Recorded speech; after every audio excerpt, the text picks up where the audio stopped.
Thank you, everyone. Hopefully that means the live stream is back on. Does any member wish to declare any disclosable pecuniary interests or non-statutory disclosable interests? No. Brilliant. Okay, so we are asked to approve the minutes of the previous committee meeting held on the 4th of March 2025. Can I ask whether any member disagrees with the accuracy of the minutes? And please restrict your comments to the accuracy. No? Okay, in that case then I will sign those as approved. Brilliant. Do officers or members have any comments on the action log? Nope. Okay, brilliant. That's good.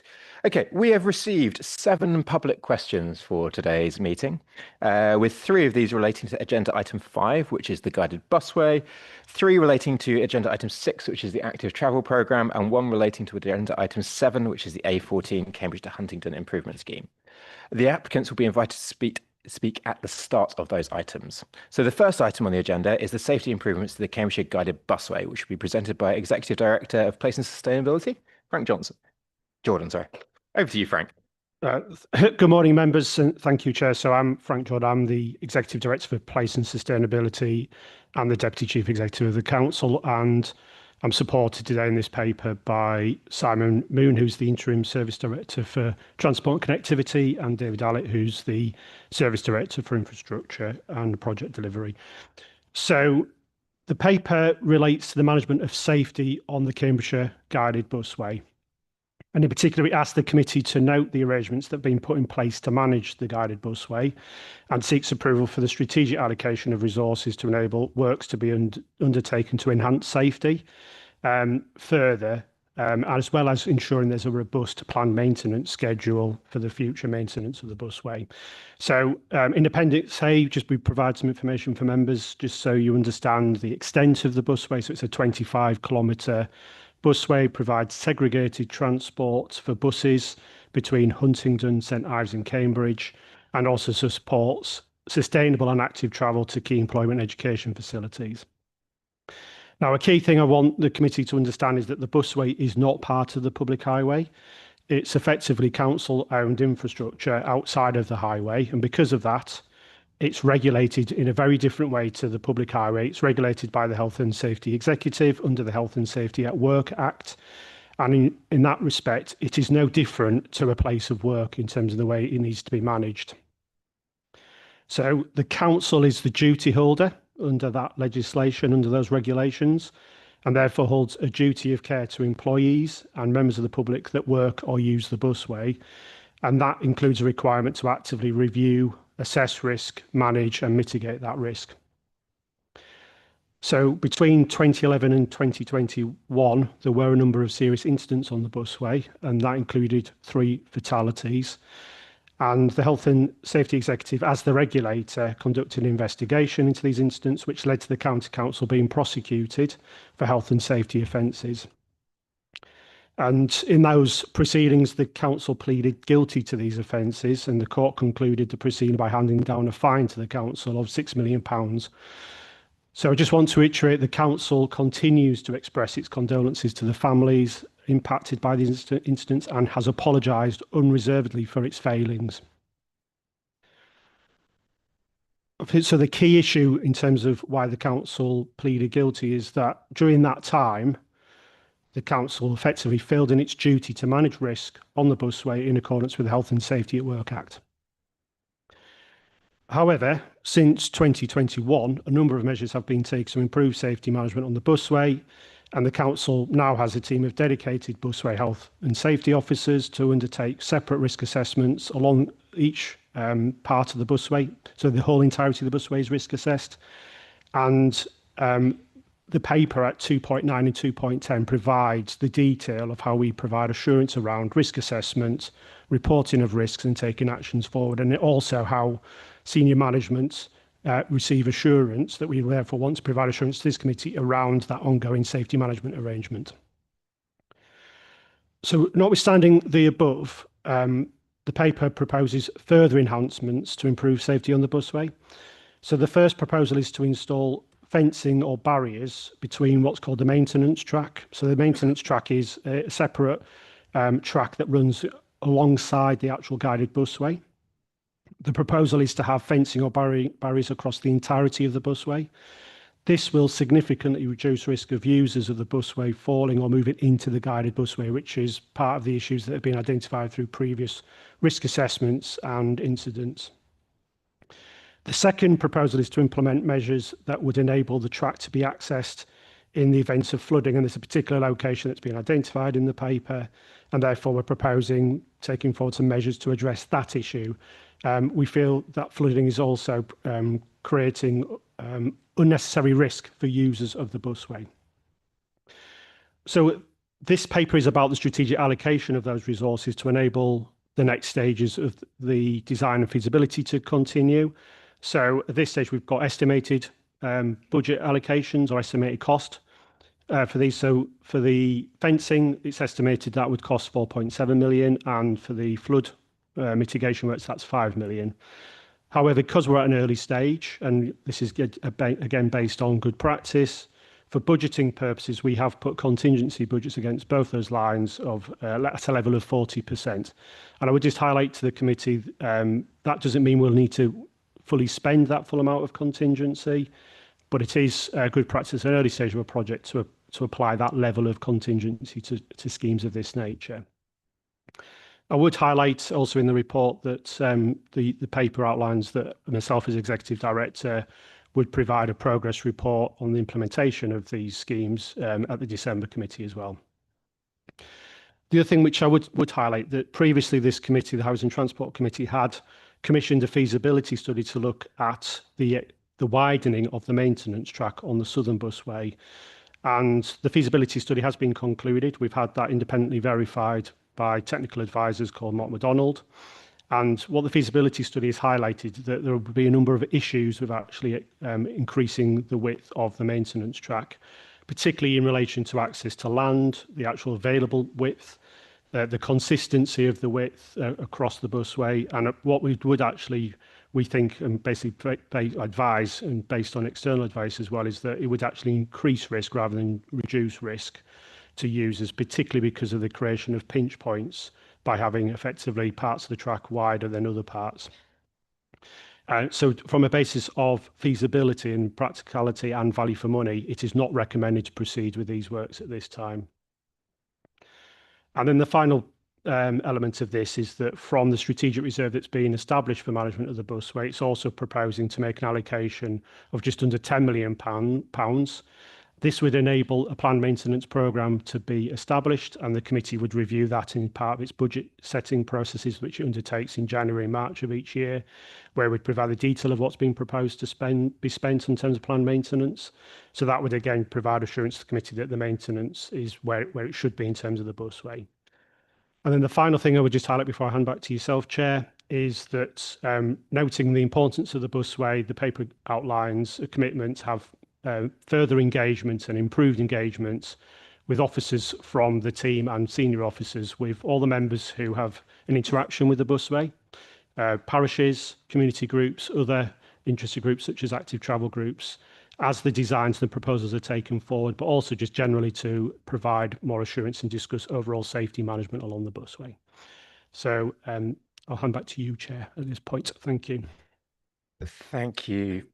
Thank you very much, Frank. I would now like to invite members of the public to present their questions to the committee. Could I remind you all that you have 3 minutes to present your questions, and there are some traffic lights in front of you that you will see.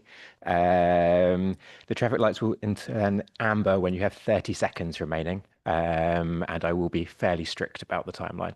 So first up, we have John Morris, although I can't see. Okay. Anna, do you want to come? Are you presenting as John? Okay, brilliant.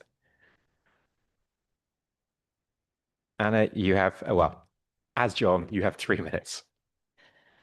Okay, so reading today a question from John Morris of Hunt's Walking and Cycling Group.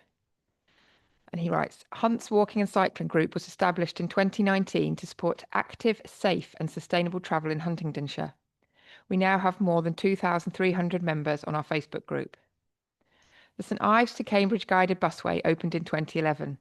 The multimodal user path alongside the busway is part of the National Cycle Network, Route 51.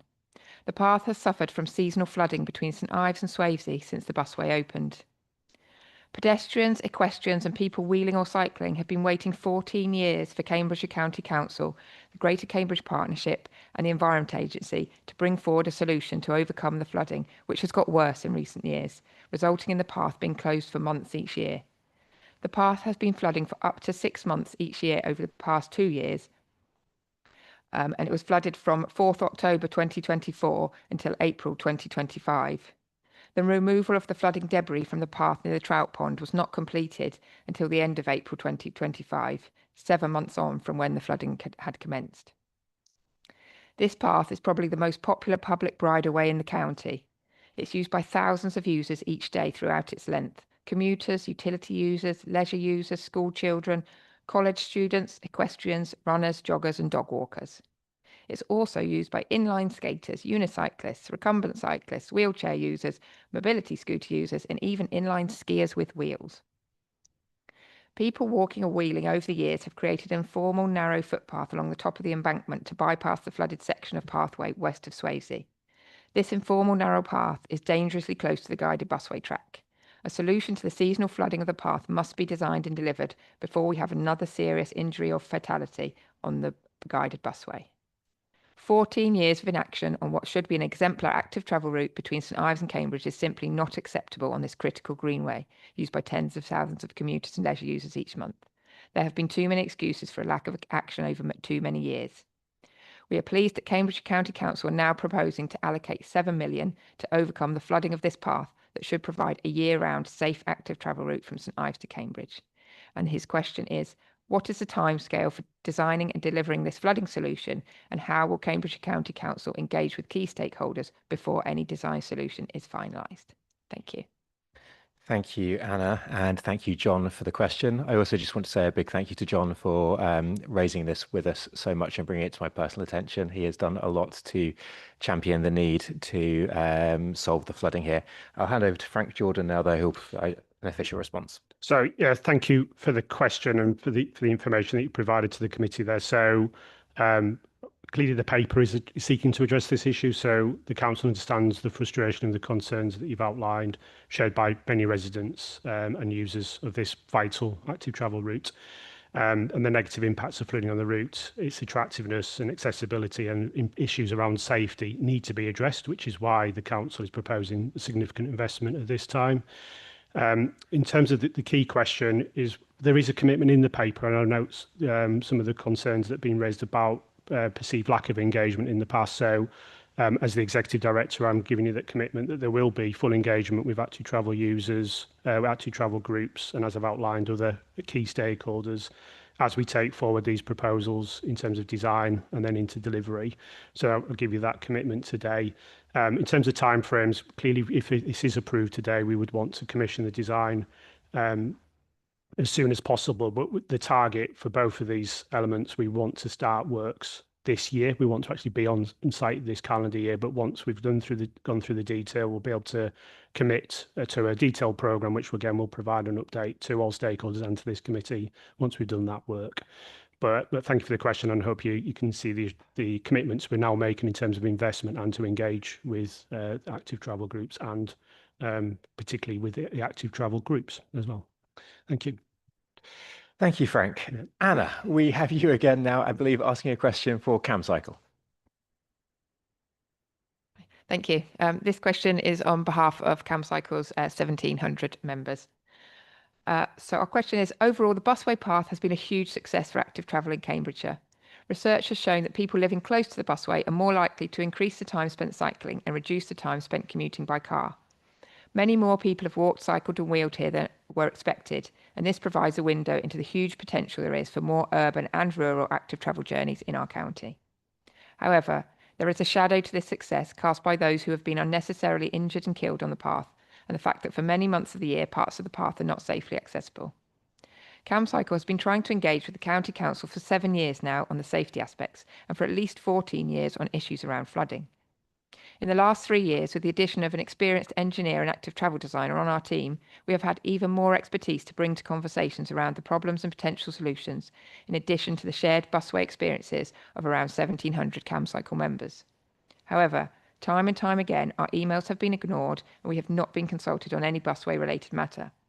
We have never been given access to the flooding report commissioned, the feasibility study exploring widening on the southern section, or the independent safety review.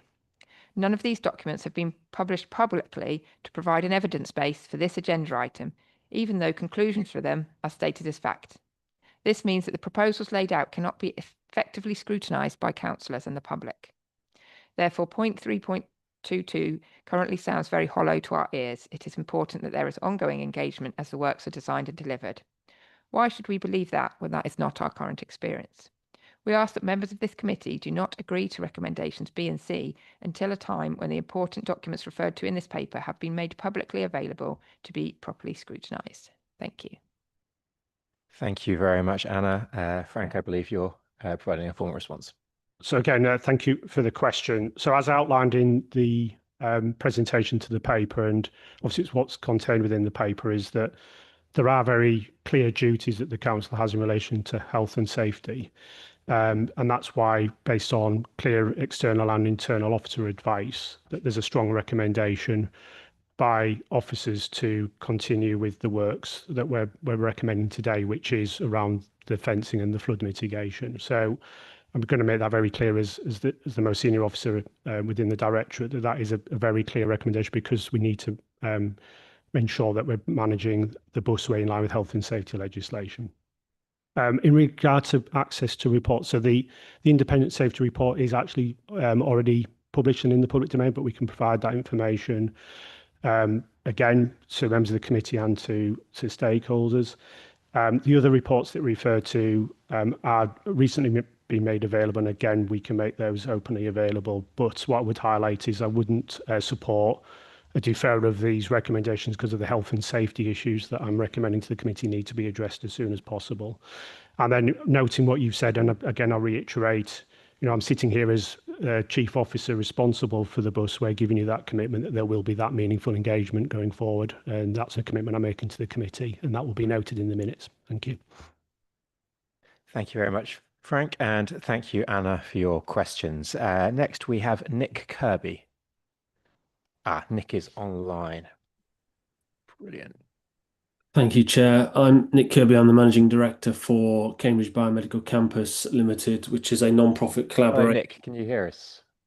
Yeah, I can hear you. Can you not hear me? Yes, we can hear you now, Nick. Brilliant. As with everyone else, you have 3 minutes. I don't know whether you can see the traffic lights or not. I'm assuming not. Less than 3 minutes. Okay, no problem. Well, over to you, Nick. Thank you very much. Thank you, Chair. I'm Nick Kirby. I'm the Managing Director for Cambridge Biomedical Campus Limited. This is the non-profit collaboration between the hospitals, academic research centres and commercial life science partners on the Cambridge Biomedical Campus. Together we employ around 23,000 people, and at peak times can have an additional 15 to 20,000 people visiting the campus on a busy day as well.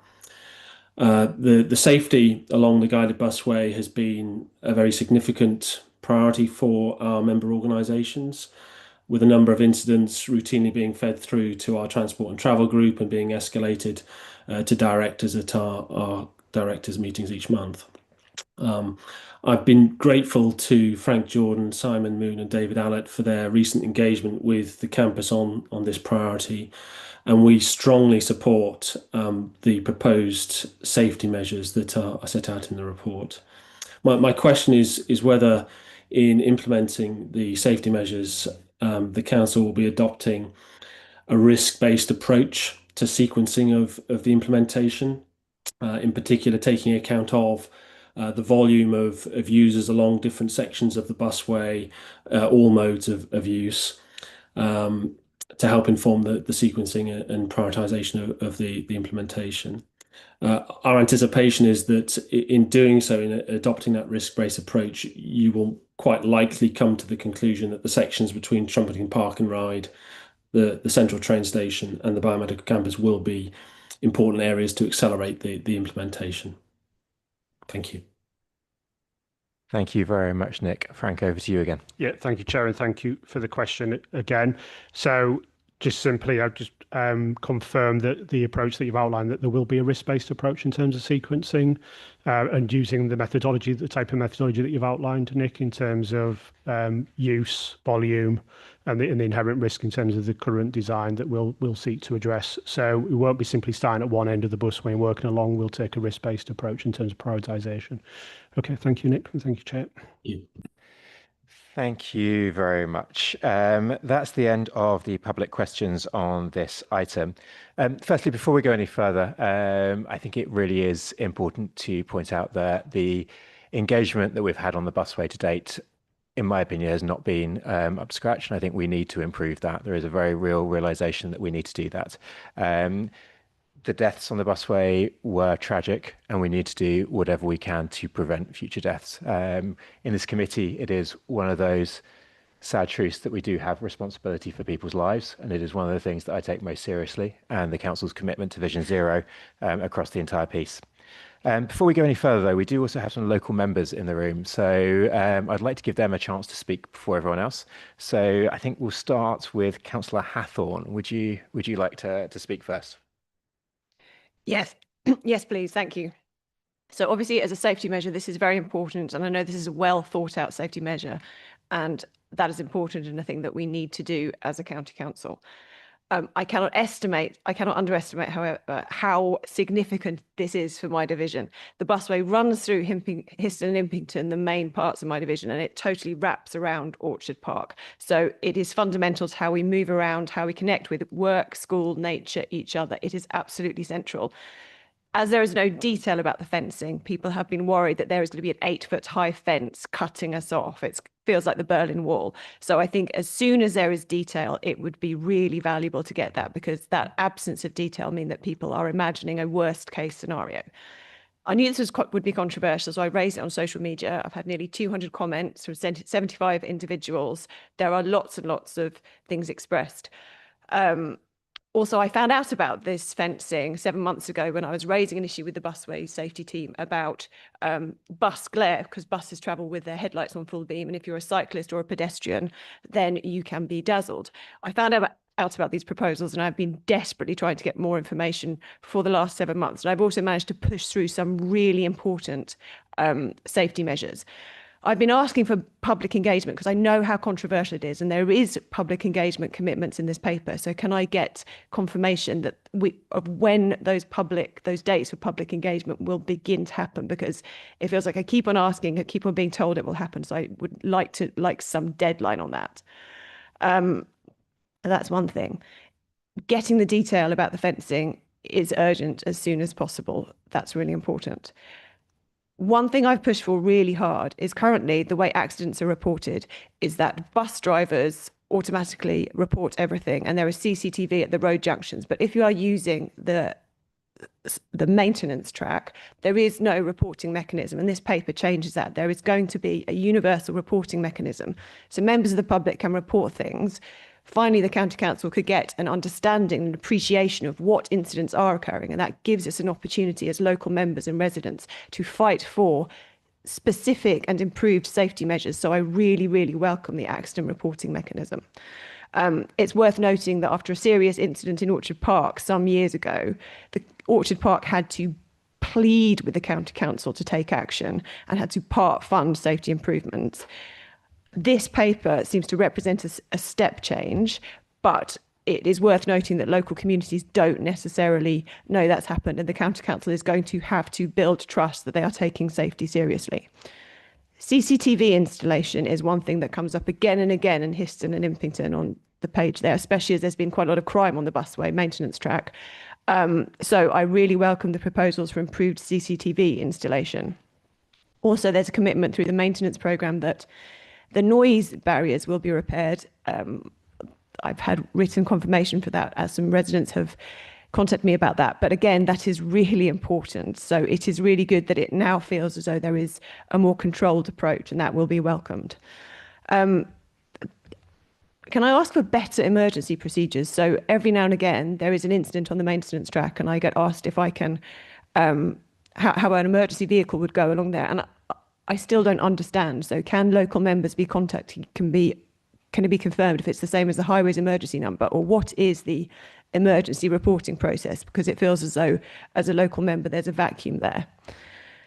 The reason I found out, sorry, I appreciate there's loads of points and I'm sorry, but it's so significant.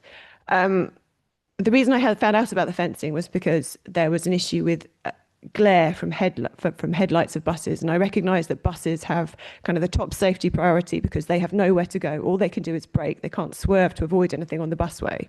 But the issue of glare from headlights is difficult for cyclists and pedestrians. So can we get reassurance that that will be considered in the design of the fencing? Because if you can build that into the design, that would be a much welcomed improvement.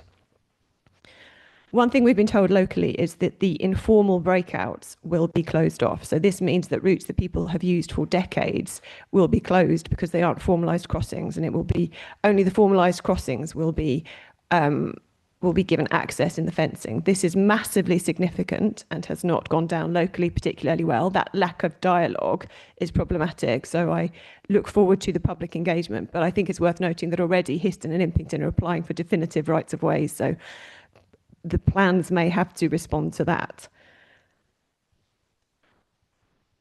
My son pointed out that there's a shortcut to over a well-used sort of cycling desire line from Longstanton Road, and there are probably lots of shortcuts along the busway. So can we have a commitment that these will be considered, and where there is a possible alternative that doesn't compromise safety, that will be incorporated into the design? Because not only is the busway a really useful active travel route, but it has sort of opened up other really helpful connections. So I think it's important that we have a commitment that those are considered. Residents are disappointed in Histon and Impington that the lighting, which goes as far as Orchard Park, isn't continued to Gatehouse Road. But if we have this safety reporting mechanism and a process, then at least we have an opportunity to campaign for that. It's worth noting that possibly the narrowest pinch point on the entire busway at 2.5 metres is in Histon/Impington, and it is unlit. So I would really like lighting to be considered. And my final point is that Statement 6.5.1 suggests that there is very little biodiversity impact of these proposals. I challenge that, because when I look at the fencing in Trumpington, I am not convinced that badgers, deer, foxes can move fluidly through the fenced off busway. Where we are, certainly there is lots of green space on either side of the busway, and it is used as a corridor for nature. So please, can we reassess the real biodiversity impact? And if there is going to be an impact on vertebrates, get a commitment that the fencing will be designed to mitigate that. Thank you. Thank you, Roz, Councillor Hathorn. And also, I just want to say a big thank you for all the time, effort, energy that you've put into highlighting busway safety issues over the years. I know you have been a cheerleader for this, and it is greatly appreciated by all of us and the community. Now, I think you raised quite a few points there, so I'm going to hand over to Frank to see if he's got some answers for your questions. Yep, thank you, Councillor Hathorn. So the first about commitments around what's outlined at paragraph 322. I think the first of those meetings I would want to have in place no later than 4 weeks from now. So within 4 weeks, we get the first meetings arranged, and then we'd also agree what the cycle would be for those meetings. So that's something we'd want to put in place.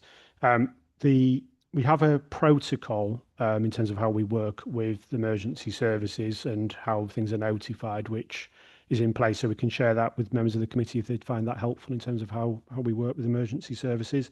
I think a lot of your questions as well are about future design and how we engage with local members and with communities. So I think it's really important that we do need to just outline, the health and safety reasons for implementation, and clearly engage and explain what those reasons are for installing what's being proposed. But in terms of design, looking at, for example, management of glare, how we manage wildlife corridors, and future programmes in the planned maintenance programme, I think we can discuss all of those as part of the design process.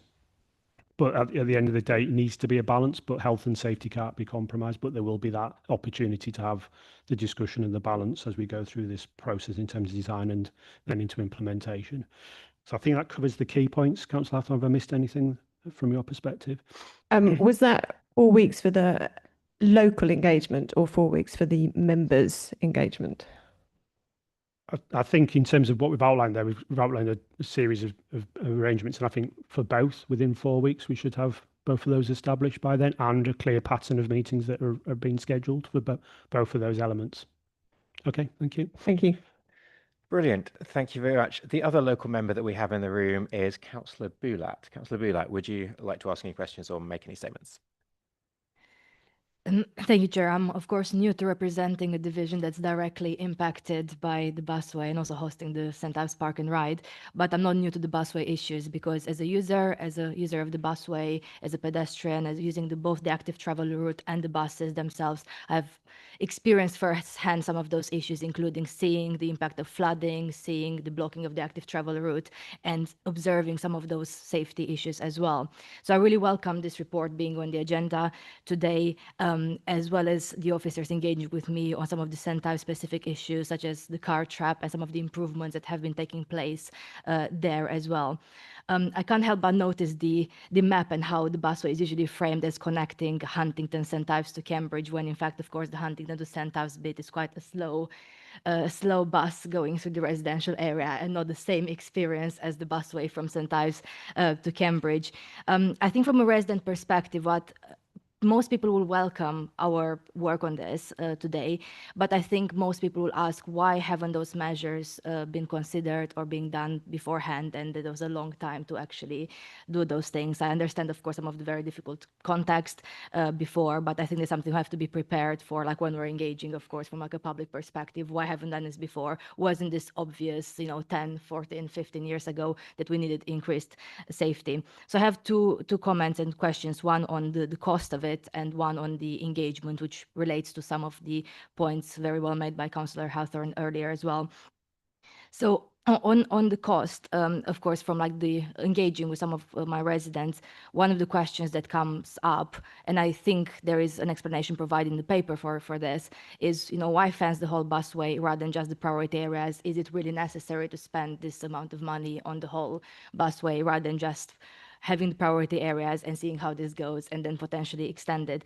So on that note, I know that, of course, the permanent fence was installed in April 2024 on the southern section, so from the station to Long Road Bridge. So I was wondering, in terms of the question around cost, do we know can we share how much that project costed and how does it compare with the current cost, if we have the information? So if not, I'm happy to have that in writing as well, because I'm kind of wondering how the costs compare to the current proposal now. On the point about widening, obviously the paper asks us to not to go ahead with that previous proposal with the southern widening project.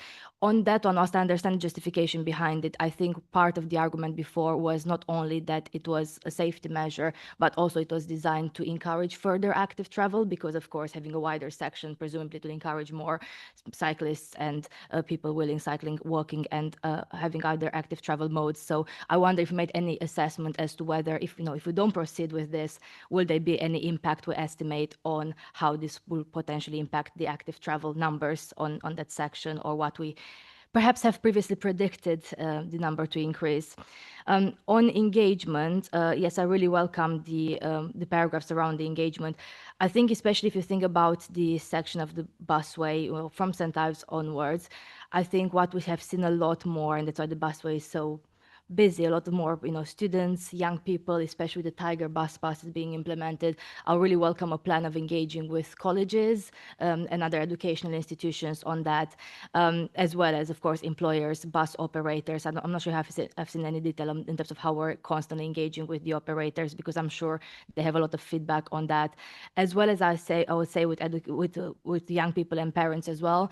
And I was at a meeting with one of the bus operators last week, and they said to me, and this really stuck in my mind, they have CCTV footage from their buses of parents or children picking up flowers from between the tracks of the busway. And I think there's a lot of kind of like public information education campaign we can do not to see that happen. And I've seen this walking myself, some people going in the middle without perhaps considering how dangerous it can be. And I think the kind of educational information campaign that the council can do can go a long way to perhaps prevent some of this this behavior, which might not seem dangerous especially when the busway is free, but as we know, it can lead to very tragic accidents that we want to avoid. So yes, a bit more detail on the engagement, on how we engage with colleges, employers, the bus operators as well. And I think the member engagement plan is pretty clear. So yeah, those are my comments that came from the residents so far, as well as my own kind of interpretation and engagement on the subject. So yeah, thank you for your work and looking forward to more details on this.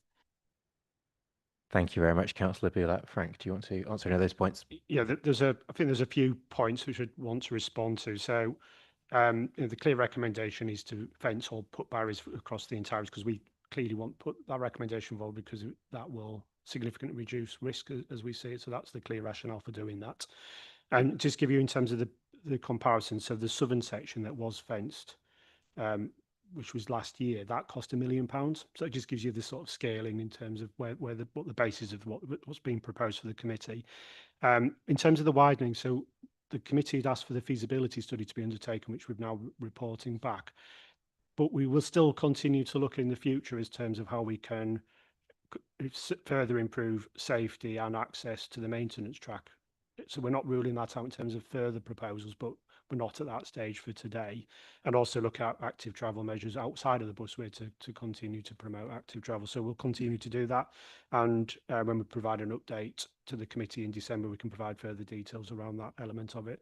And then in terms of the engagement, I think in particular, as you've highlighted, education providers are really important stakeholders that we do need to engage, because a number of the safety issues that we've observed relate to students of those establishments. So we do need to continue to engage with them. And obviously, you've just highlighted a particular reason why we need to keep campaigning and messaging around the importance of managing safety on the busway, because of the issue you've just highlighted. I think people just need to understand, the level of risk in terms of the busway, and how people need to also take personal responsibility as well as what the council needs to do when entering into the busway area. So thank you for your points, Councillor Bulat. Thank you. Thank you very much, Frank. Right, members. Sorry, thank you. Before we go much further, I think it is important to say that the design of this is going to be incredibly important. Due to the needs to get on with this at pace due to the safety implications, we don't have a detailed design at this stage, but I think it is important that we continue. I think the engagement groups we have will give us the chance to be able to really scrutinise that design. I think Councillor Hathorn and Councillor Bulat have both made very important points about the design. I don't believe the design at the moment is expected to be a full fence for the entire, well, a full, like the southern fence for the entire route. There will be kind of different fencing in different areas, but it's obviously really important that we dive into the details of that. And I hope that the engagement groups will give us the chance to do that. Yes, I think we can come back to that in a little bit. First of all, of my questions, I've got Councillor Des Watt. Des, welcome to the committee. Would you like to go far away? Thank you very much. I've not seen anywhere in the reports or heard any mention of anti-collision technology on the buses. I mean, from what I know about this project, I've probably been 2 or 3 times in the last, well, since it opened in 2011. And the buses that I saw were old-fashioned 20th century designed buses with just an adaptation to keep them on track. But since then, we've had Mr. Elon Musk and Tesla, and even my old Skoda has anti-collision software. And if I'm asleep at the wheel and I get too close to the vehicle in front, suddenly I'll stop, and I didn't even touch the brakes. So the question I would ask is, have any approaches been made to anybody in this wonderful city of Cambridge, where we've got the best scientists in the world? Have any studies been commissioned to retrofit existing fleet of buses? I think the fencing will remove a lot of the at-risk areas for the people who want to gather wildflowers off the track. What I would say is that the best way to design any system is to study people and study their behaviour. So where there are unofficial crossing points on the track, we should learn the lessons from what the people are trying to tell us, and they should be formalized in a safe way. We could have zebra crossing type systems where there's gaps in the safety barrier, and we could change the order of priority. So if there's pedestrians waiting to cross at those points, the bus drivers would be obliged to stop and give way to pedestrians crossing. And there's many other things like this that practical things that we yet need to consider. Thank you. Thank you. Frank, or David, did you want to respond to those points? Yeah, thanks for the question. Fellow Skoda fan over here as well. With it's amazing the way that technology is coming on vehicles. So last year on the vast majority of the Busway buses, working with the bus operators, we were able to introduce ISA, Intelligent Speed Assistance. So that was a big piece of work for Stagecoach in bringing forward this technology, which essentially prevents drivers from speeding through through the way that the gearbox communicates with the computer on the bus. Essentially the bus knows the speed limit section by section, and it's able to operate within that speed limit and provide a smooth journey for that. The operators and ourselves are open to and want to do a lot more, and we are testing and trialing wider technologies that can be deployed on the buses, recognising that the sector is moving at a real pace in bringing forward tools that will help us to provide smoother and safer journeys. I absolutely take the point about the assessment of risk and the understanding of behaviours and behavioural science. We assess risk across the entirety of the busway, section by section, on a monthly basis, and a key aspect of that is understanding how are people behaving, what are the different types of users, and how do those different type of users behave, because different risks will apply at different times to different people. So I think it's a really valuable point to highlight the importance of catering for the different behaviours along the busway. Thank you. Chair, could I add as well? Yes, of course, Frank. So in the introduction, I outlined in terms of the Health and Safety at Work Act, and it effectively this is private infrastructure that we're running. And if you enter into a place of work as a visitor or an employee, it's very clear what the health and safety requirements and what the responsibilities are for people entering the site, using the site, as well as those managing the site. And that's something which we should do on the busway, which is what we're planning to do, is that every entrance point remind people of what acceptable behaviour needs to be, personal responsibility, but also how to report incidents. So whilst we accept to an extent that we need to learn from people's behaviour, we also need to make sure people are really clear what is a personal responsibility as well. And that's a key element that we're wanting to take forward in terms of management of safety on the busway. So we'll obviously learn from people's behaviour in terms of formalising that through design, but also I think there needs to be an element of clear communication and campaigns to make sure that there's a balance there, because sometimes the behaviour needs to be challenged as well. So it's just to get the balance there. Thank you. Thank you, Chair. Thank you very much, Frank, and thank you for answering those points. And David, yes, I think it was 2 years ago we were on the buses looking at the new technology that Stagecoach were deploying. So it was really good to see that, and I hope that we can bring forward some more technology to help in the future. Next up on my list, I have Councillor Edge. Thank you, Chair.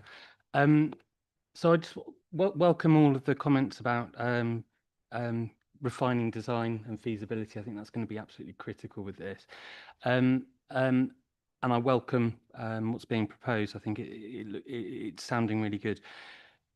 The CCTV inclusion as well, to me, is really important. There's mention within the safety and assurance strategy. There isn't mention within the safety and security strategy anything around monitoring. And I hope that the CCTV, I think, like mentioned over the other side, could be used to monitor behaviours. So I speak as a regular user of the southern section. I walk along it on my way to work on a regular basis, and picking up on the not moving ahead with the widening. I think I understand that.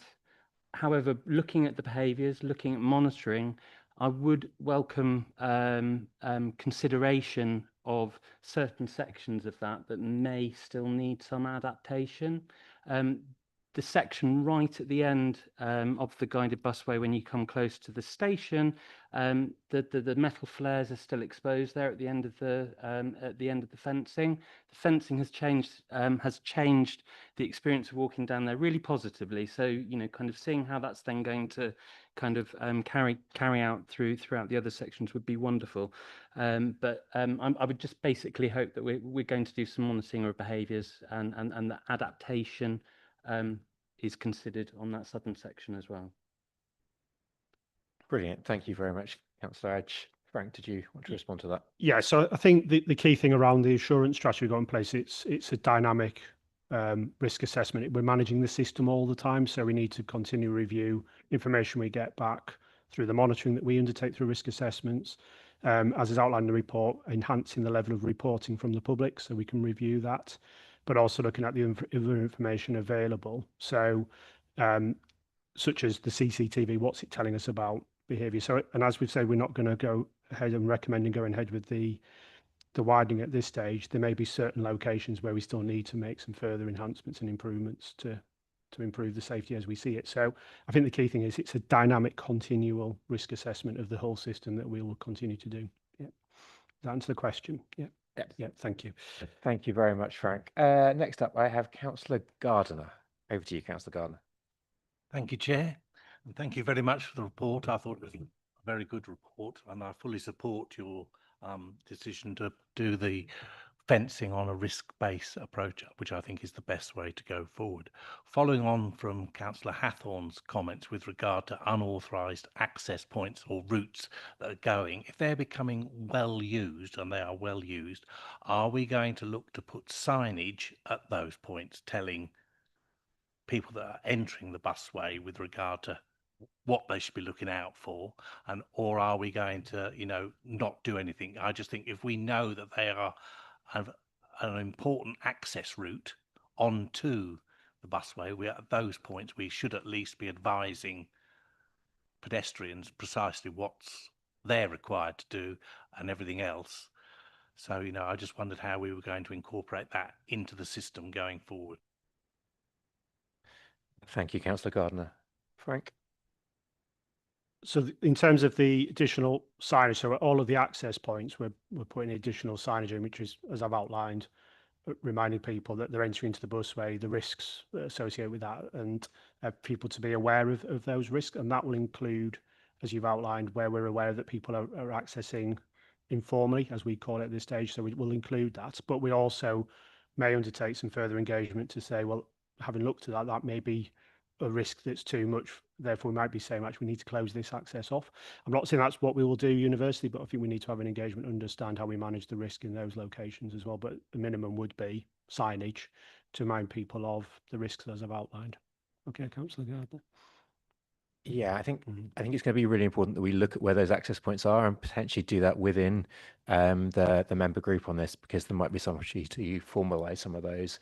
And I think where possible, formalising will increase the safety rather than creating ad hoc ones.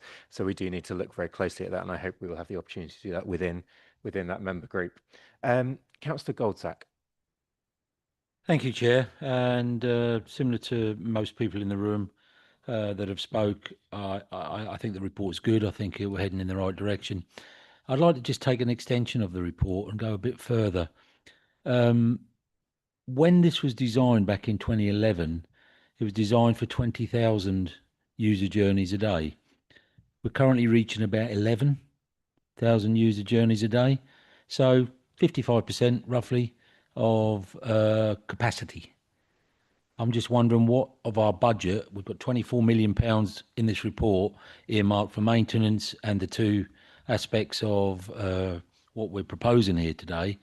What budget do we have to promote and push further usage of this service? I kind of look at it in parallel to, on one section of Peat Damage Road, there were 4 deaths between 2016 and 2020 in Cambridgeshire, and there'll be more You know, so it's a terrible equation to equate deaths to costs, and I don't want to do that. What I want to do is to be encouraging more and more people to be using this service. So what I'm interested in is what is our budget, or what is this administration's budget and push to get more people on the guided busway, whilst we're making it even more safer. Thank you, Councillor Goldsack. And I do think you raise a really important point here, that the guided busway is obviously governed by health and safety legislation rather than by standard highways legislation, which does leave us in a really interesting situation in that we have to take a very different approach, particularly when it comes to finances, that we cannot compare the guided busway to any of our normal roads because it is governed by a different legislative environment, which makes things quite interesting. I will hand over to Frank, though, to answer the points on advertising of it, because I think that's another important one. So I think the key thing in terms of how we would want to promote more use is working with the combined authority, because the actual management of buses and the commissioning of buses runs through the combined authority, and then their move with bus reform, particularly looking at a franchising model, does actually create a significant opportunity to increase the level of usage on the busway, because the main limiting factor is not the infrastructure, it's the actual provision of services that want to use the busway, and that could be significantly enhanced through what the combined authority wants to lead on. So I think that's probably the most strategic element that we need to do, is look at the future of commissioning of buses with the combined authority. There's a paper on the agenda today which talks about the key issues for the council and how we input into that, including management and integration with our infrastructure, such as park and ride sites in the busway. I don't think we've actually got a specific budget set aside for ongoing campaign and promotion of public transport, other than we do obviously have a base budget and a team that does that in Simon Moon's area as the service director. So I think we don't need to put a specific budget aside for that. It's just an ongoing commitment that we always want to promote sustainable and safe transport as part of the strategic framework. We've got resources in place to do that.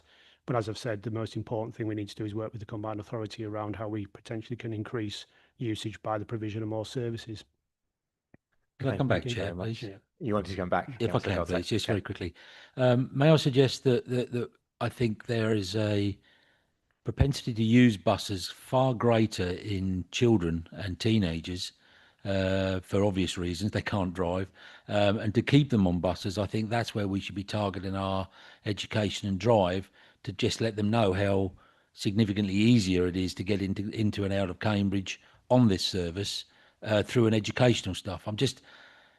It concerns me a little bit that we're kind of accepting the level of use at this moment in time. That's what I'm hearing. We're accepting that we're just over 50% of the level of use at this time and not pushing for the 20%. I understand we're pushing the combined authority, but remind me, who is the strategic highways people? It's us, isn't it? It's Cambridgeshire County Council. So we own that responsibility. So actually, Councillor Goldsack, the strategic transport provider is the combined authority, not us. We are the highways provider, not the strategic transport provider. That's the combined authority. On the capacity issues, though, I really wish Councillor Thompson were here today, or no longer Councillor Thompson. She's managed to go back to normal life and sanity. But she will be able to talk to you so much about the level of use of the guided busway by children in the morning.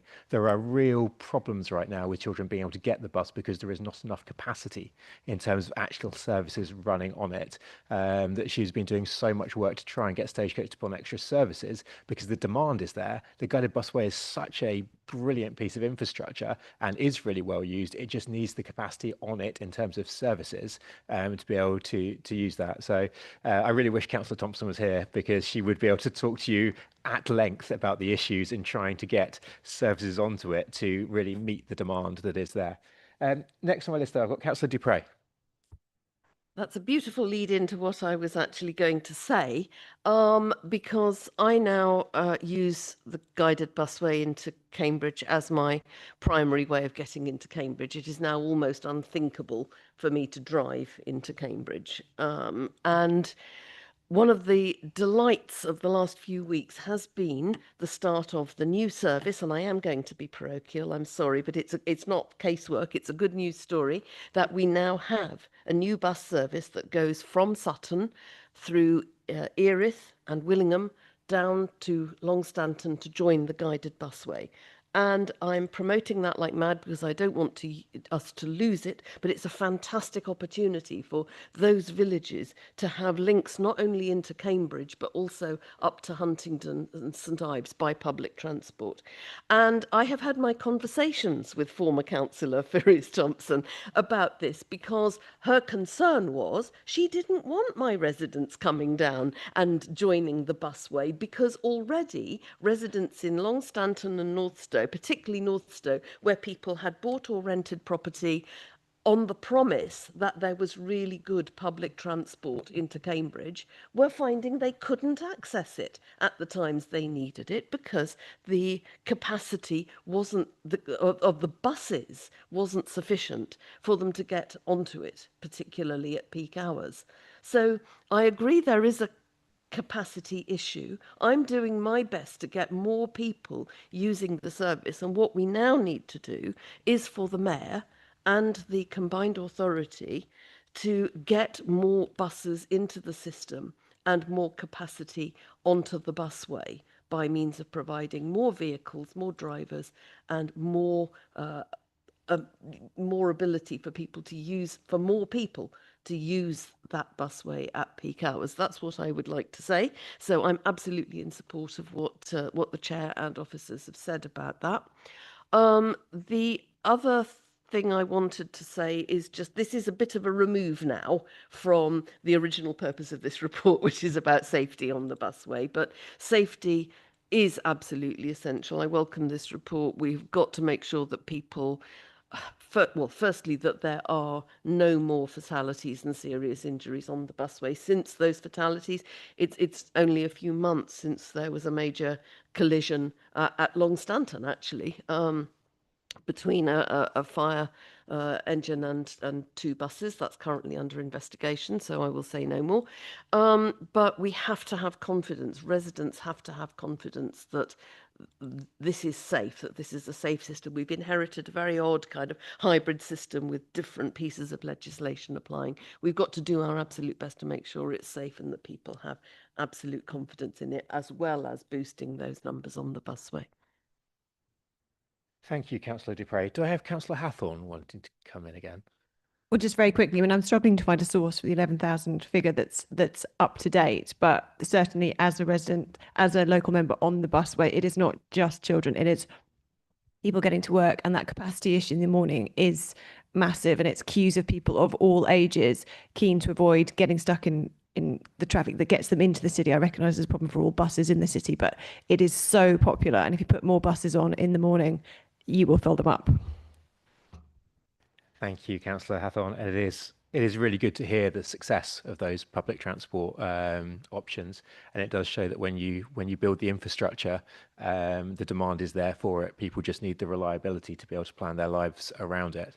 Is one of those sad things that when you call into question reliability, that's often where people then have to make alternative choices. But when we have infrastructure like the guided busway that can really lead to reliable journeys, it is great to see it being so well used.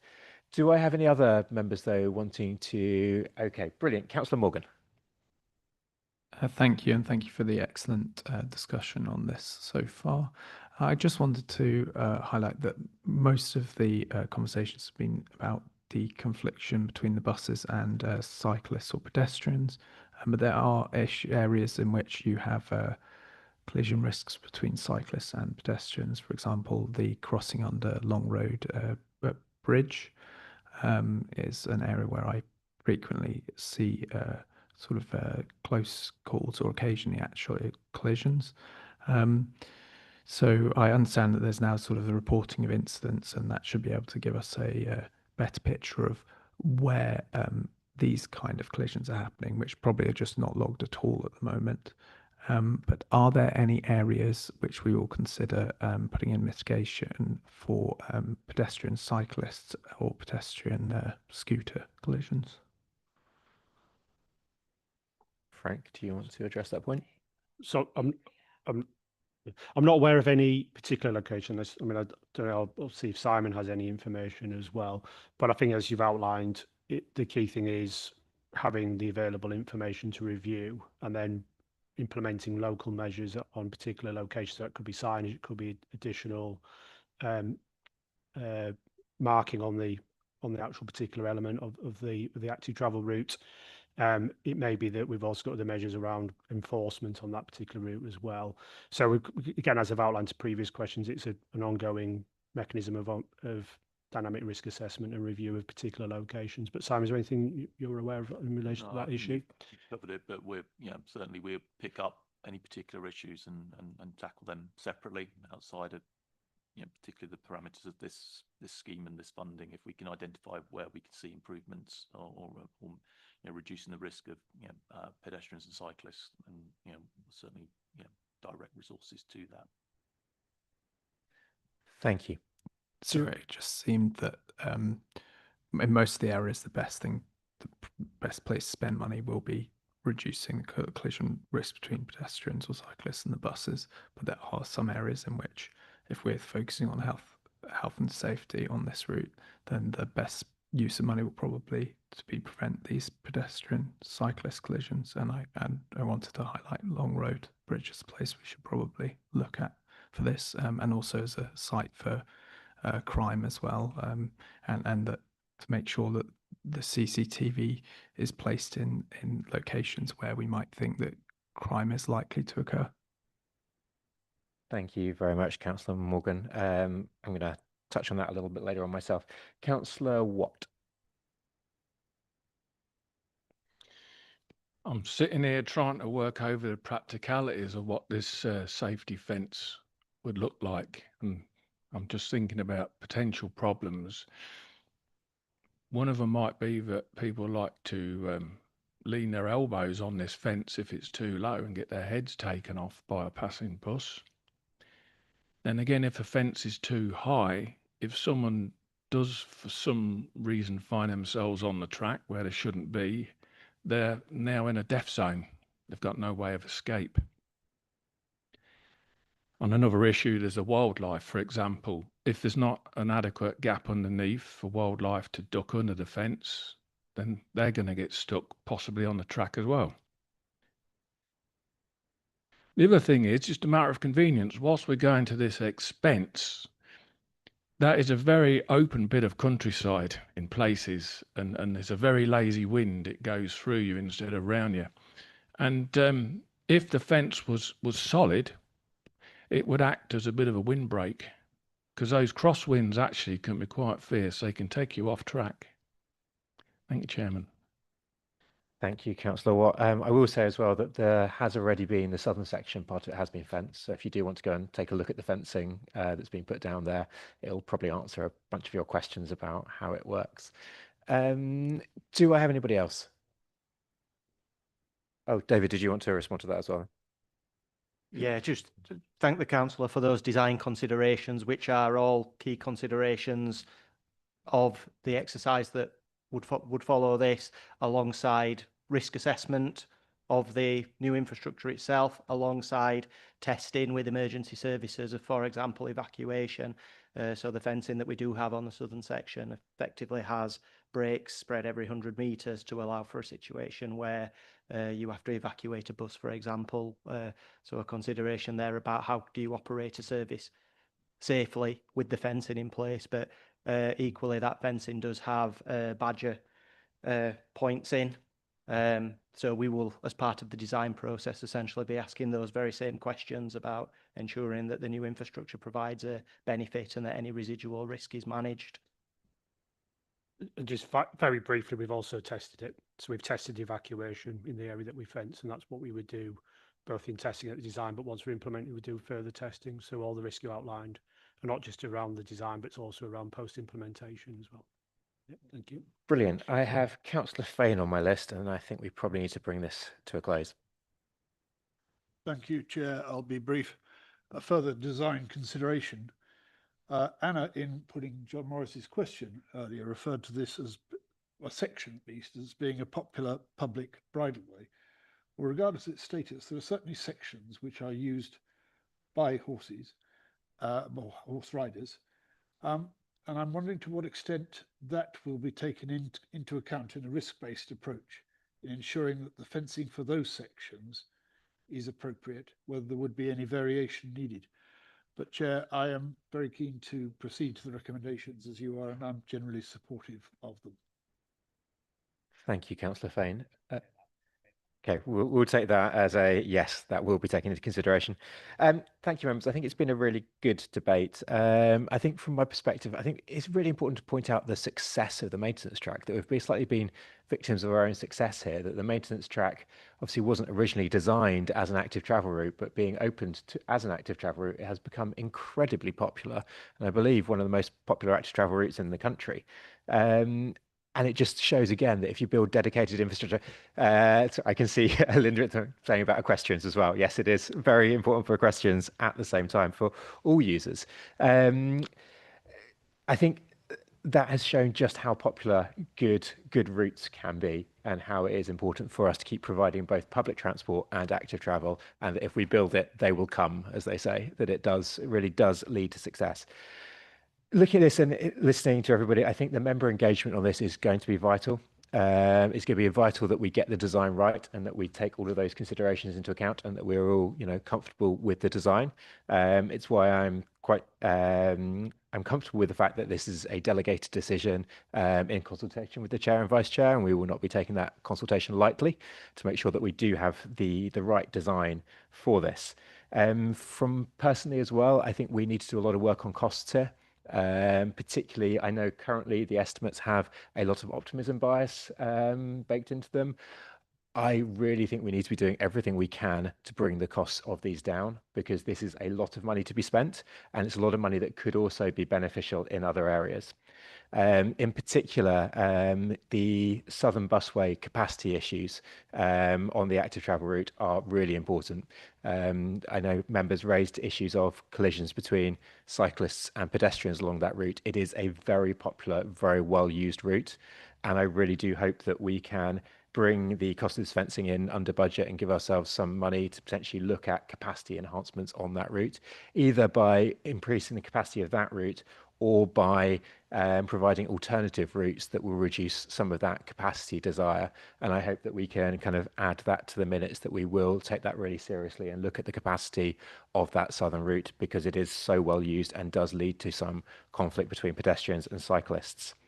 Finally, I think in the design as well, we do need to be very careful about the biodiversity impacts of it, particularly in the more rural areas, and making sure that we aren't designing in any issues there for our wildlife. The busway has been so popular, and it is really good to see that. I think we do also, outside of this paper, need to be discussing with central government about the regulatory environment for this one. It is slightly strange that this is regulated by the Health and Safety Executive. To me, the busway actually functions more like a tram, and the correct regulatory environment would be for the same regulatory environment as trams. It is functionally very, very similar to a tram in so many different ways. Thank you for the debate, though, members. So it has been a really good debate. I don't think I've seen any dissent in the room. So can I take it by affirmation that we all agree with the well, actually, let me read the recommendations first, just so we can all be sure. So members are recommended to A, note the measures that have been put in place to improve safety on the Cambridgeshire guided busway. B, agree to the proposed measures to further improve safety as outlined in paragraphs 3.1 to 3.9 of the report. C, agree to not proceed with the southern widening project at this time based on the design and feasibility work undertaken as outlined in paragraph 3.10 to 3.17 of the report. D, note that the Executive Director of Place and Sustainability shall provide a report to the Highways and Transport Committee in December 2025 to outline progress made in the delivery of the works outlined in this report. E, approve the procurement of the required works outlined in paragraphs 3.1 to 3.9 of the report to improve safety on the Cambridgeshire guided busway. F, delegate authority to the Executive Director of Place and Sustainability in consultation with the Chair and Vice Chair of the Highways and Transport Committee to award and execute the contracts required for these works.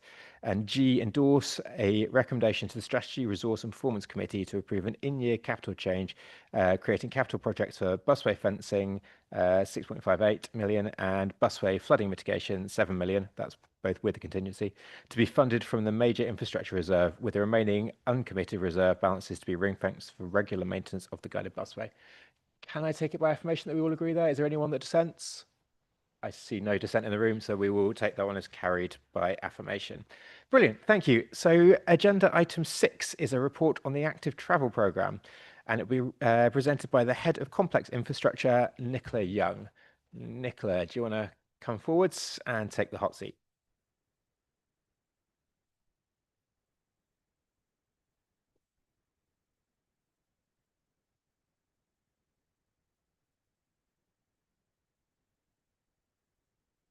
Thank you, Chair. So this report provides a summary of the County Council's active travel projects expected to be delivered in 2025-26, including those funded through the Active Travel Fund 5. The report highlights the funding awarded to support our active travel programme, including 1.125 million through Active Travel Fund 5, 2.656 million of capital funding through the Active Travel Consolidated Fund, £175,000 from the Combined Authority, along with revenue funding from Active Travel England to support scheme development. An update is also provided for committee on the Ely to Wychford Active Travel Crossing Scheme, following public consultation and technical assessment of the shortlisted options, with the outlined business case due to be taken to the Combined Authorities Transport Committee later this year. The paper includes a number of recommendations to the committee to accept funding from the Combined Authority, enter the necessary grant funding agreements, approve the ongoing development of design and associated consultation, and procure the relevant contracts for both professional services and construction as required. There are 7 recommendations set out in the report.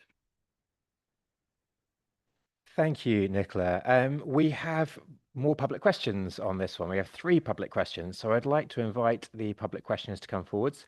First on my list, we have John Powell on behalf of Ely Cycling Campaign. John, I think you know the drill, but you have 3 minutes to present your question, and the traffic lights will let you know when you have 30 seconds remaining. Just press the button in the middle to start. Thank you, Chair. Thank you, Chair, for this opportunity to speak about the crossing. I'll read out the text. A better crossing of the A10 near Ely has been on the agenda since the Ely modelling project proposed, and that was more than 15 years ago. It was 2009. The BP Garage roundabout improvement, which was approved by this committee and was done in 2020, had the momentum, but even so, progress has been slow, and both councillors, including councillors who are here, and the local MP have written about the urgent need to provide a better crossing of this road. The proposal in front of the meeting is really to introduce yet more delay in order to raise sufficient funds for a bridge. There is this backup plan to build a signalled crossing should at some time in the future that's not determined, it's decided that the funds for a bridge would not be forthcoming. Ely Cycling is of the opinion that at the time, that this is the time now for a new crossing. It's just been going on for far too long. A Toucan crossing could be installed relatively quickly, unlike the bridge, which would take considerably longer, and an at-grade crossing would cost much less. The proposed 40 miles an hour limit in proximity to any at-grade crossing that would be put in place could be implemented even more quickly, and that would make the existing unsignalled at-grade crossing near the BP garage less dangerous than it is at the moment. We suggest, and when I say we, it's Ely Cycling Campaign and other cyclists in the Ely area, suggest that a bridge over the A10 is the optimal solution, but neither of the options in the consultation satisfy the current standards. further work can be done to plan an adequate bridge alongside an initiative to raise sufficient funds? Thank you. Thank you very much, John, and thank you for your question. Do you want to respond to John? Yeah, thank you. The need for the crossing is recognised. It's important that plans are carefully considered and well designed, and the development of the outline business case is a step forward for this scheme. The development of the options has had input from various technical leads, including public rights of way, road safety, structures and signals, to assess the technical feasibility of each option that was brought forward in more detail and has been designed with the relevant design standards. Officers note that current design standards would not generally accept an at-grade crossing of a road of the nature of the A10, and that such crossing would by default be a compromise between convenience and road safety. Less confident cyclists, pedestrians and equestrians are more likely to see an at-grade crossing as a barrier to use. It should be noted that the consultation response showed strong support for the bridge crossing. The combined authority as Transport Authority will ultimately determine the form of crossing that is to be implemented and support assembling the funding package for this. And as noted in the report, the outline business case will be considered by the combined authority later this year. Thank you very much, Nicola. Next up, we have Anna Williams with her question. And thank you again, John, for coming along and asking your question. Anna, I believe you're talking on behalf of CamCycle again this time. Thank you, Chair. Yes, speaking again on behalf of CamCycle's 1,700 members and also backing up our colleagues at Ely Cycling Campaign, who we work closely with. So our question: for too long, Ely has been a city divided. Its largest employment site at Lancaster Way, along with Witchford and nearby communities, is separated from the city by the A10. The need for a safe, direct, active travel crossing here has been recognised for years, and the demand has only grown. Yet after years of inaction, unless one counts the various road capacity schemes, it's hard to say whether the dial has meaningfully moved. In this report, the consultation process is presented as a fait accompli. It is stated that the MCAF assessment led to the shortlisted overbridge options, which were then consulted on and supposedly received strong support. We would challenge that assertion. At the final stakeholder engagement prior to consultation, the preferred option of both CamCycle and the Ely Cycling Campaign, the one with the joint highest MCAF score, was still on the table.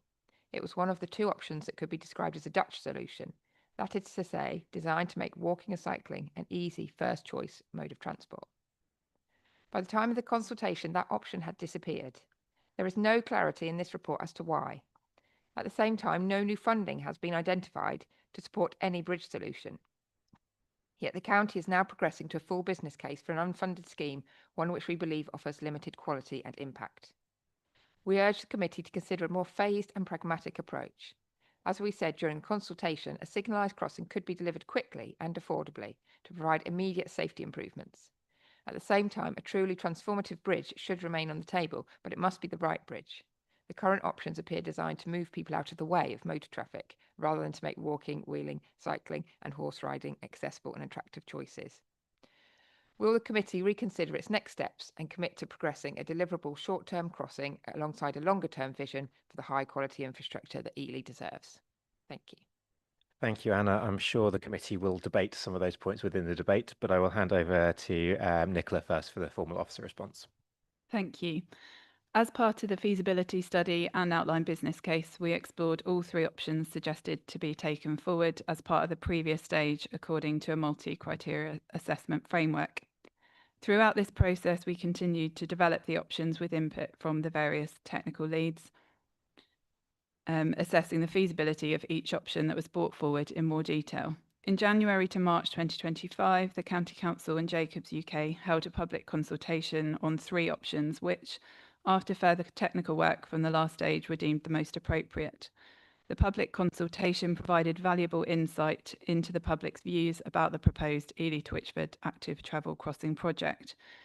The feedback received has played a vital role in informing the decisions made as the project progressed, helping inform and shape the decision on a preferred option, as well as shaping the detailed design of the final scheme, which will be taken forward into the full business case stage.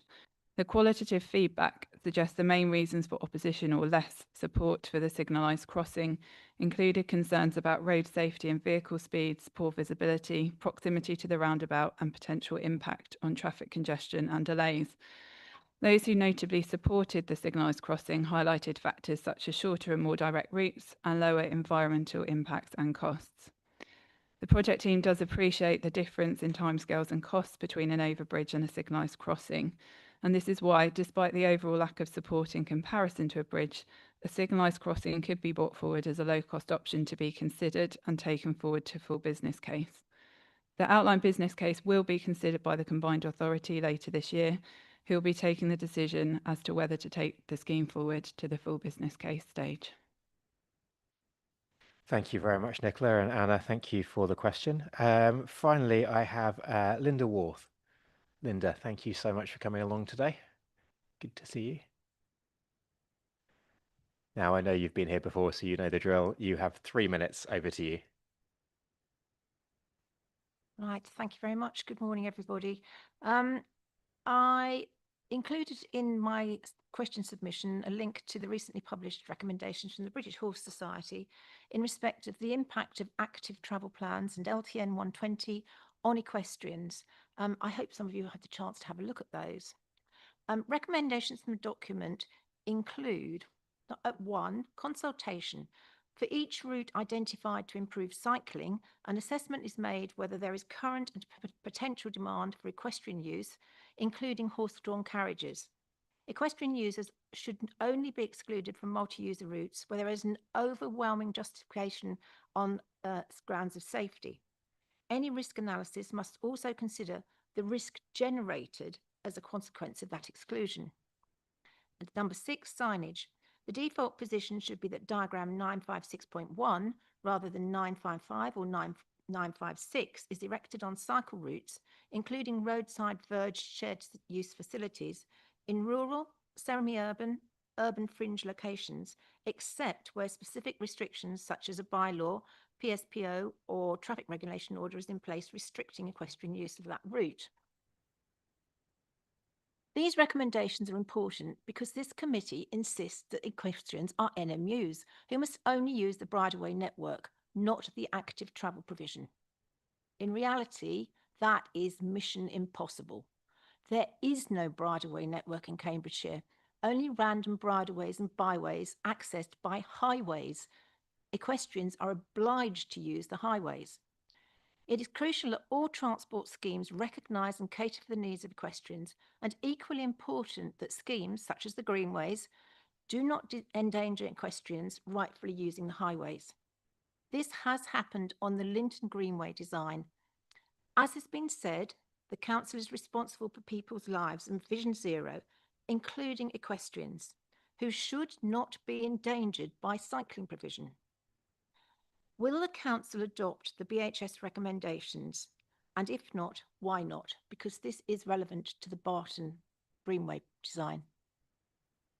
Thank you very much, Linda. Linda, I wonder if I can use chair's discretion very quickly just to ask you, just to let everyone know what the difference between the 2 different signs are that you're listing. I think it would be useful for us just to, what is the difference between them? So the first one is the shared use. So we talk about shared use and we talk about NMU use. Shared use is pedestrian and cycle only.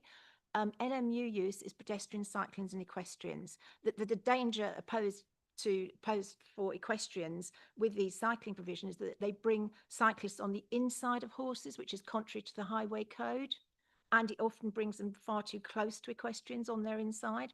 So the first sign, which is used most regularly in Cambridgeshire, in fact there's forests of them about, is the one that shows just the pedestrian and the cyclist. The other sign, the 0.1 sign, is the tri-sign, which has got cyclists, pedestrians and horse riders on it. Brilliant. Thank you very much for that clarity. Nicola, do you want to address some of those points though, please? Yes, thank you, Chair. So the County Council will always seek to balance the needs of all users. We are committed to engaging with our stakeholders through the appropriate development phases of schemes and will consider questions where the facility provides clear benefit. The engagement includes user groups such as the British Horse Society and the Cambridgeshire Local Access Forum, and we very much value this input. In terms of the signage, we are liaising internally and with the Greater Cambridge Partnership and seeking further advice. Thank you very much. And Linda, thank you very much for your question. That's the end of the public questions. Members, do I have any questions for officers or any debate points? Okay, Councillor Watt. I don't know very much about these greenways. My question is, I know that horses can do a lot of damage to soily, earthy type surfaces. Are these greenways, are they semi-metalled, like hardcored? That's my question. I'll let Nicola answer it in the first instance. I think to note that the greenways aren't part of the paper that we're discussing today, but the greenways referred to just now in the questions are being delivered by the Greater Cambridge Partnership. So we'd need to seek further advice from them as to the design. I think it's also really important to point out for Councillor Watt, we, I think it was last year, brought a paper on active travel design guides for rural areas, which was looking to seek to identify the right types of surface for the right types of users. So often we end up with a green grassy strip next to a more metalled surface for bikers. It is always a real balance though, trying to fit a surface that will work for cyclists and walkers and also with equestrians. And that is always, I think, some of the tension that we're trying to seek is the right surface in the right place for the right users. That's where it does get a little bit challenging, and making sure that we are really providing for everyone that wants to use our network. Brilliant. Do I have anybody else wanting to comment? Councillor Fane. Sorry, we'll do questions and it always merges into debate as well. So if people want to merge into debate, I feel like it's inevitable. But Councillor Fane to start with. Yes, Chair, I just think we need to be very careful in considering the interests of equestrians. There are some circumstances we say we will consider the equestrians where there is clear benefit. I think it has to be very clear that equestrians too have certain rights, particularly on highways, and sometimes we're not considering highways, and the onus has to be the other way round.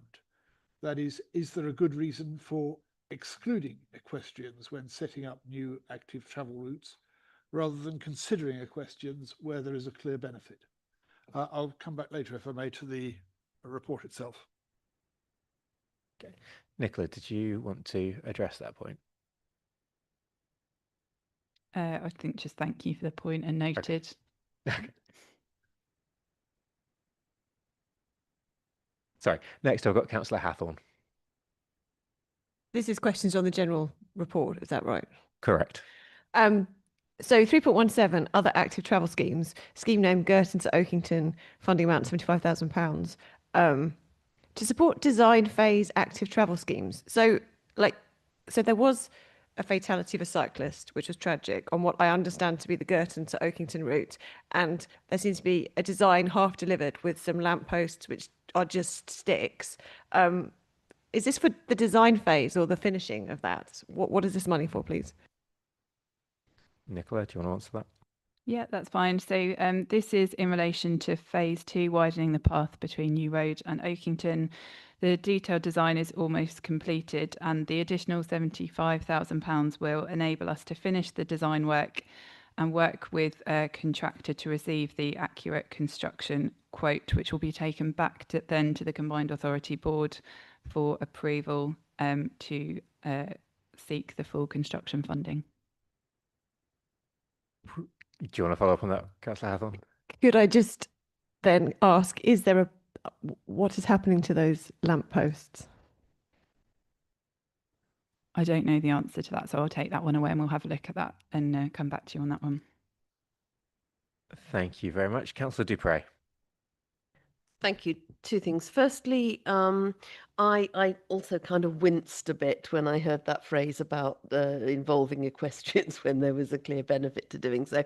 I think we should be involving equestrians in everything we do and making sure we get that difficult balance right. I'm very aware that the definition of active travel from the government and also from Active Travel England is very narrow and excludes equestrians almost totally from the picture. I don't think we have to adopt a similarly narrow attitude, and I hope we won't. The equestrian population is very important in particularly in the south of East Cambridgeshire. It is a massive contributor to the local economy and the local community in oh so many ways. But there are also horses, large numbers of horses stabled in many other parts of East Cambridgeshire district where I am, and also the county more widely. And I think that equestrianism and equestrian pursuits need to be encouraged. We need to make sure we get that balance right. I'm not sure that we always have, and I'm not sure that the current arrangements for those conversations really work. I mean, the local access forum and conversations, the liaison ongoing with the British Horse Society, I'm not convinced about as actually having addressed the issues, and I wonder whether there is a specific piece of work that we might want at some stage to consider doing about how equestrianism fits into the active travel, which this paper rightly points out that we are so very much a success story about, and I want us to be a success story for all active travel. Talking of the opposite of success stories for active travel, OMG, the BP roundabout at Ely. This has been a catalogue of disasters. We should never, those responsible should never have widened that roundabout and increased flow on that roundabout without having addressed the very obvious negative impact it would have for all non-motorised users. That has been a disaster. It's been in place now for 5 years. The first question I asked the previous mayor, when he was the new mayor, at his first meeting, was, what are you going to do about safe crossing for pedestrians, cyclists and others at the BP roundabout at Ely? And 4 years later, here we are with 3 options. And I have to say, none of those 3 options fill anybody I've spoken to with much enthusiasm. There was a huge number of options that was looked at. It's been whittled down to 2 over bridge options and 1 at grade crossing, all of which have their issues and difficulties. And I don't think anybody is really that happy with what the proposals are. So we're in danger and they're costly. Well, the bridge ones are certainly. There is a very strong view that an at-grade crossing at that point would be dangerous and would be encouraging people into the flow of very fast-moving traffic and traffic that isn't really geared to be looking out for people on foot or on bicycle or on horseback. I think that is a serious problem. I think we'll end up with a suboptimal option that's delivered far, far later than it should have been. And I can see years yet before that, whatever option it is, gets delivered. I have a certain amount of sympathy with the argument that says, let's do an at-grade crossing now and raise funds for a bridge. But in the real world of local government finance, where we know how great the need is to mend all the broken things in our highways networks, I just can't see that flying somehow. And I think we have to, regrettably, in some ways, we have to press ahead. This is not our scheme. That's an important thing to say. This is not our scheme. It's a combined authority scheme. We need to be pressing the combined authority to get on with it. After all these years, get on with it, do it, and we need to be there standing ready to do our bit, as the recommendation says, to make it happen. But I think even at the end of the day, it won't be the right solution. I think it should have been done at the same time when it would have been easier. There would have been more options. It would probably have been cheaper, and people would have had, for those years, a much better solution for travel across the A10 than they currently have. Thank you very much, Councillor Dupre. I totally agree, and it is such a tragedy that the crossing was not considered when the roundabout was designed. I do completely agree with you. I think one thing that we do need to make sure we get is clarity from the combined authority about whether funding is possible and the timeline for that, because I think that will almost force our hand on what we need to do. But without that clarity right now, it's quite difficult. So we do need the combined authority to come back to discuss this properly and to give us the clarity on whether funding is likely and the timeline for that, because if not, we will need to look at other options. Next up on my list, though, I have Councillor Manning. Thank you, Chair. I thought I'd be a bit unashamedly positive, actually, for once. For anyone who doesn't know, I joined the County Council last time around in 2010. And I remember going to I just had a look on my email. My first meeting about the Chisholm Trail was in 2011. And it still, even though it had almost universal political support at pretty much every level, still took about 10 years to get built. And that's not counting the 20, 30 years previous to that when it was first suggested. So it's really nice to come back to the County Council after a 4-year gap. Well, it wasn't nice to have a 4-year gap, but it's nice to come back after a 4-year gap to find we've got an active travel paper where we're not, some non-ideal things aside, we're more looking at where we can do active travel, not whether we can actually do it or not in the first place.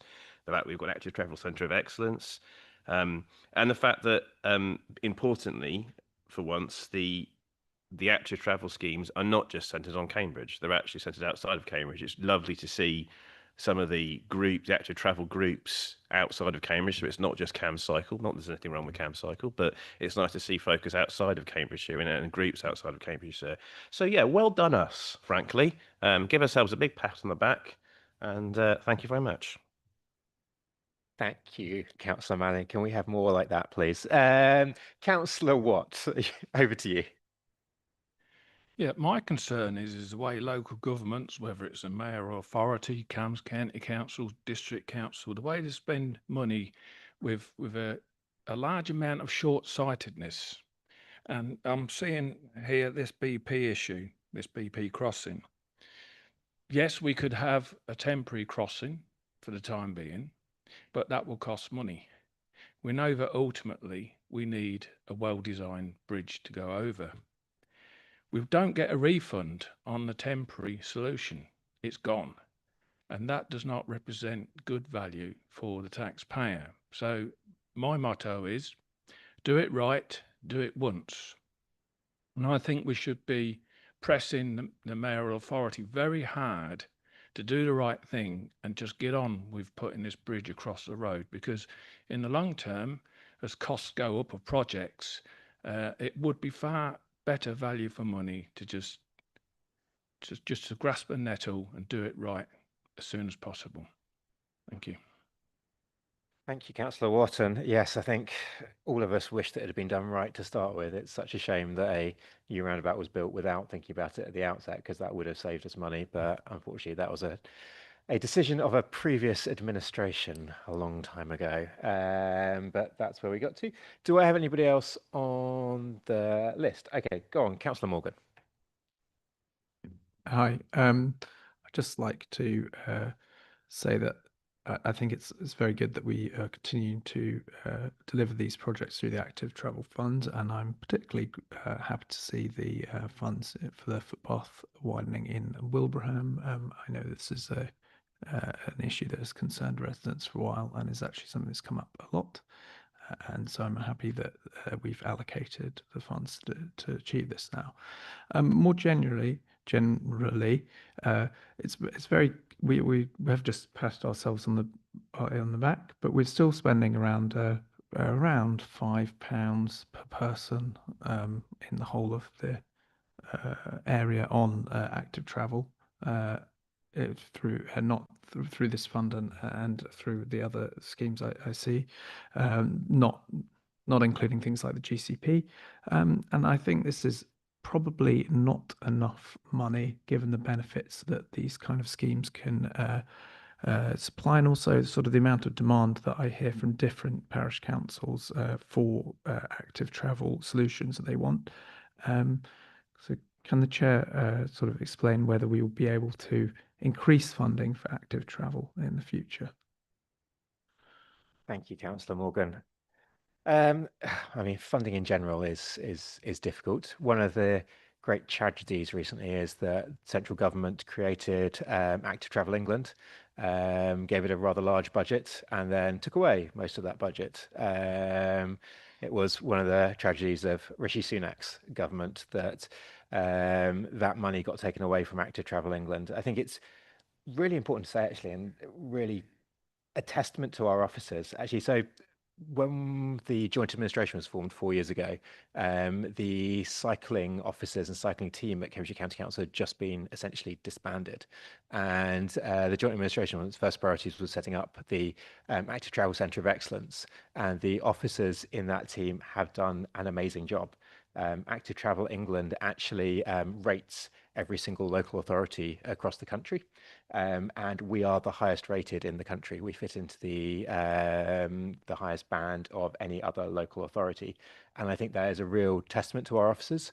And what that means, rating in that band, is that we get more money from central government for this.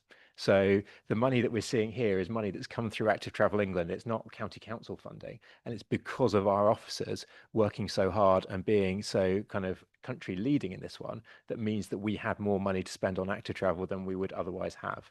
I do agree with you, though, that we do need to look at where we can increase all of our spending across the board, active travel being one of those, which nearly always has a very high benefit cost ratio.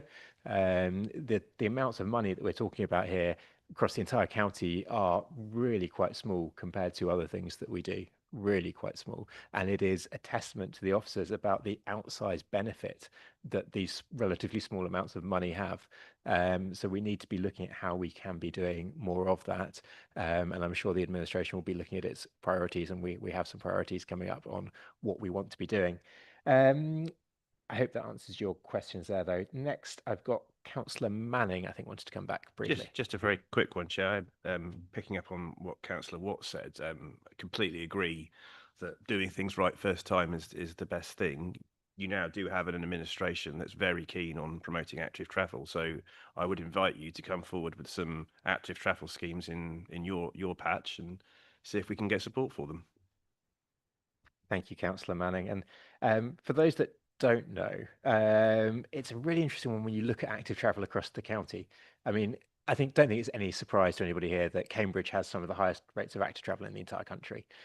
But outside of Cambridge, most people assume that the next place on the active travel list is somewhere like, South Cambs or Hunts or somewhere. It's actually Fenland, which I find really interesting. And a lot of that is not actually because active travel is easy in Fenland. It's because of levels of deprivation and the fact that a lot of people in those more deprived areas can't afford a car and therefore are forced to walk, cycle, wheel, do whatever it is to get to work. So it is a really fascinating thing that we actually have really high levels of active travel in other areas of our county where it's not expected. And therefore, that's why it's really important that we are looking at active travel routes in more rural areas and outside of places where we would normally expect them to be, if that makes sense. So I think that is some of the work that we should be doing. And for those councils that haven't looked in their own area, it's really good to go look at the census data and find out, what the levels of car ownership are in your area, how people are traveling to work in your area. It can often be quite surprising and not what you expect when you go to look at it. Do I have anybody else, though, before we wrap up? Councillor Gardner. Thank you very much, Chair.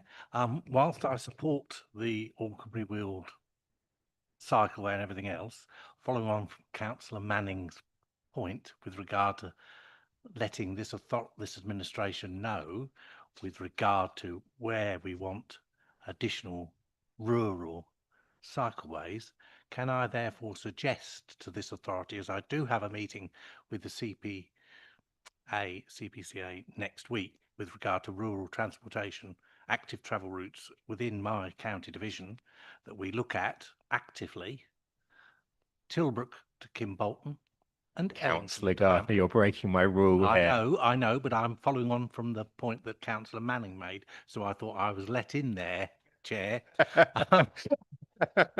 Councillor Manning, you're creating problems for me. No, I just thought I would get in there, but the main point that I wanted to raise was with regard to the solar studs. Could you let me know how you're improving the solar studs from the current position and where the solar studs, the sites you're looking to replace? Thank you, Chair. Thank you, Councillor Gardner. Nicola, did you want to give Councillor Gardner any information on that? Do you have any information to give? Yeah, in terms of the solar studs and also the barrier removal, the active travel team are working through the list of locations at the moment. So they'll be engaging with local members on that in due course. So we'll provide some further detail on those specific locations. Brilliant. Thank you very much. Do I have anybody else? No. Okay. Thank you very much for the debate on this. And one thing that hasn't been mentioned, though, which I thought I'd bring up, is the LC WIP. That's the local cycling and walking infrastructure plan. I've had it raised to me by quite a lot of different members, the need to update the LC WIP. And so I do wonder whether we can add that to the action log or as a future item to be able to bring an update to the LC WIP to make sure that we are addressing all of those new routes. It was a wonderful piece of work, the LC WIP, but it is a document that should be a living document and does need to be updated regularly. Thank you for all of the debate on this, though. It is brilliant to see this coming forward. Thank you to all the officers for all the work they have done on active travel and being able to get the money for this. It does make really meaningful change. I am again frustrated by the A10. I think we do need clarity of timetable from the CPCA, though, so I hope we will get that clarity of timetable soon so that we can look at what to do. Thank you very much to everyone for the debate. It has been good hearing from everyone. I don't think I'm seeing any dissent in the room, am I, on the recommendations? Actually, let me read them out quickly. They are long again. So the committee is recommended to agree that the council accepts 1.25 million of funding from the Cambridgeshire and Peterborough Combined Authority for the delivery of schemes under Active Travel Fund 5. Agree the council accepts £295,390 of revenue funding awarded through the Active Travel Fund 4 and Capability Fund 2023-24. C, agree that the council accepts 3.219 million of funding from the Cambridgeshire and Peterborough Combined Authority for the delivery of schemes under the Active Travel England Consolidated Active Travel Fund and £175,000 from the Combined Authority's medium-term financial plan. D, delegate authority to the Executive Director of Place and Sustainability in consultation with the Chair and Vice Chair of the Housing Transport Committee and the Section 151 officer to enter into the required grant funding agreements with the Cambridgeshire and Peterborough Combined Authority. E, approve the ongoing development of the design, including consultation with stakeholders. F, delegate authority to the Executive Director of Place and Sustainability in consultation with the Chair and Vice Chair of the Housing Transport Committee to agree the procurement route for the projects using an existing contract or frameworks available to the Council. And G, delegate authority to the Executive Director of Place and Sustainability in consultation with the Chair and Vice Chair of the Housing Transport Committee to award and execute a contract. A, for the provision of the construction of the Alconbury Weald Phase 1 route and extension periods. And B, for the provision of professional services to develop a full business case for Ely to Whichford active travel crossing, including extension periods. And that's that. Can I take it by affirmation or does anybody dissent from the recommendations? I see no dissent in the room, so I will take that as carried. Now, councillors, it is now 11:53. We are scheduled for a break after 2 hours, so I suggest that we have a short break now to allow for more coffee and comfort. If I could ask everyone to be back here at 12:05, we will start again and hopefully get through the last items. Thank you very much.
5 past, Chair.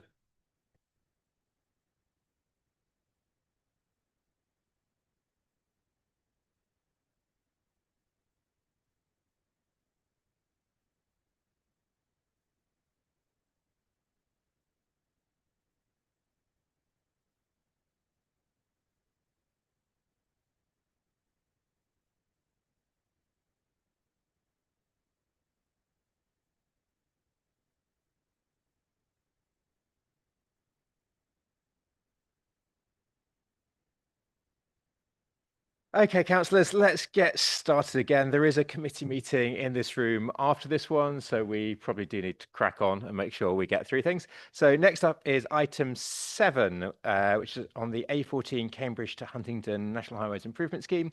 And the report will be presented by the Head of Sustainable Transport and Strategy, that is Jeremy Smith. Jeremy, over to you.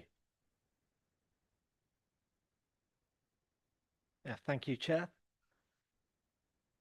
This paper responds to a motion from Councillor Murphy, which was agreed by full council in October of last year, which requested that council officers identify outstanding issues from the A14 project on local communities and bring them together in a single report to this committee, so that the issues could be clear and documented and, importantly, not forgotten.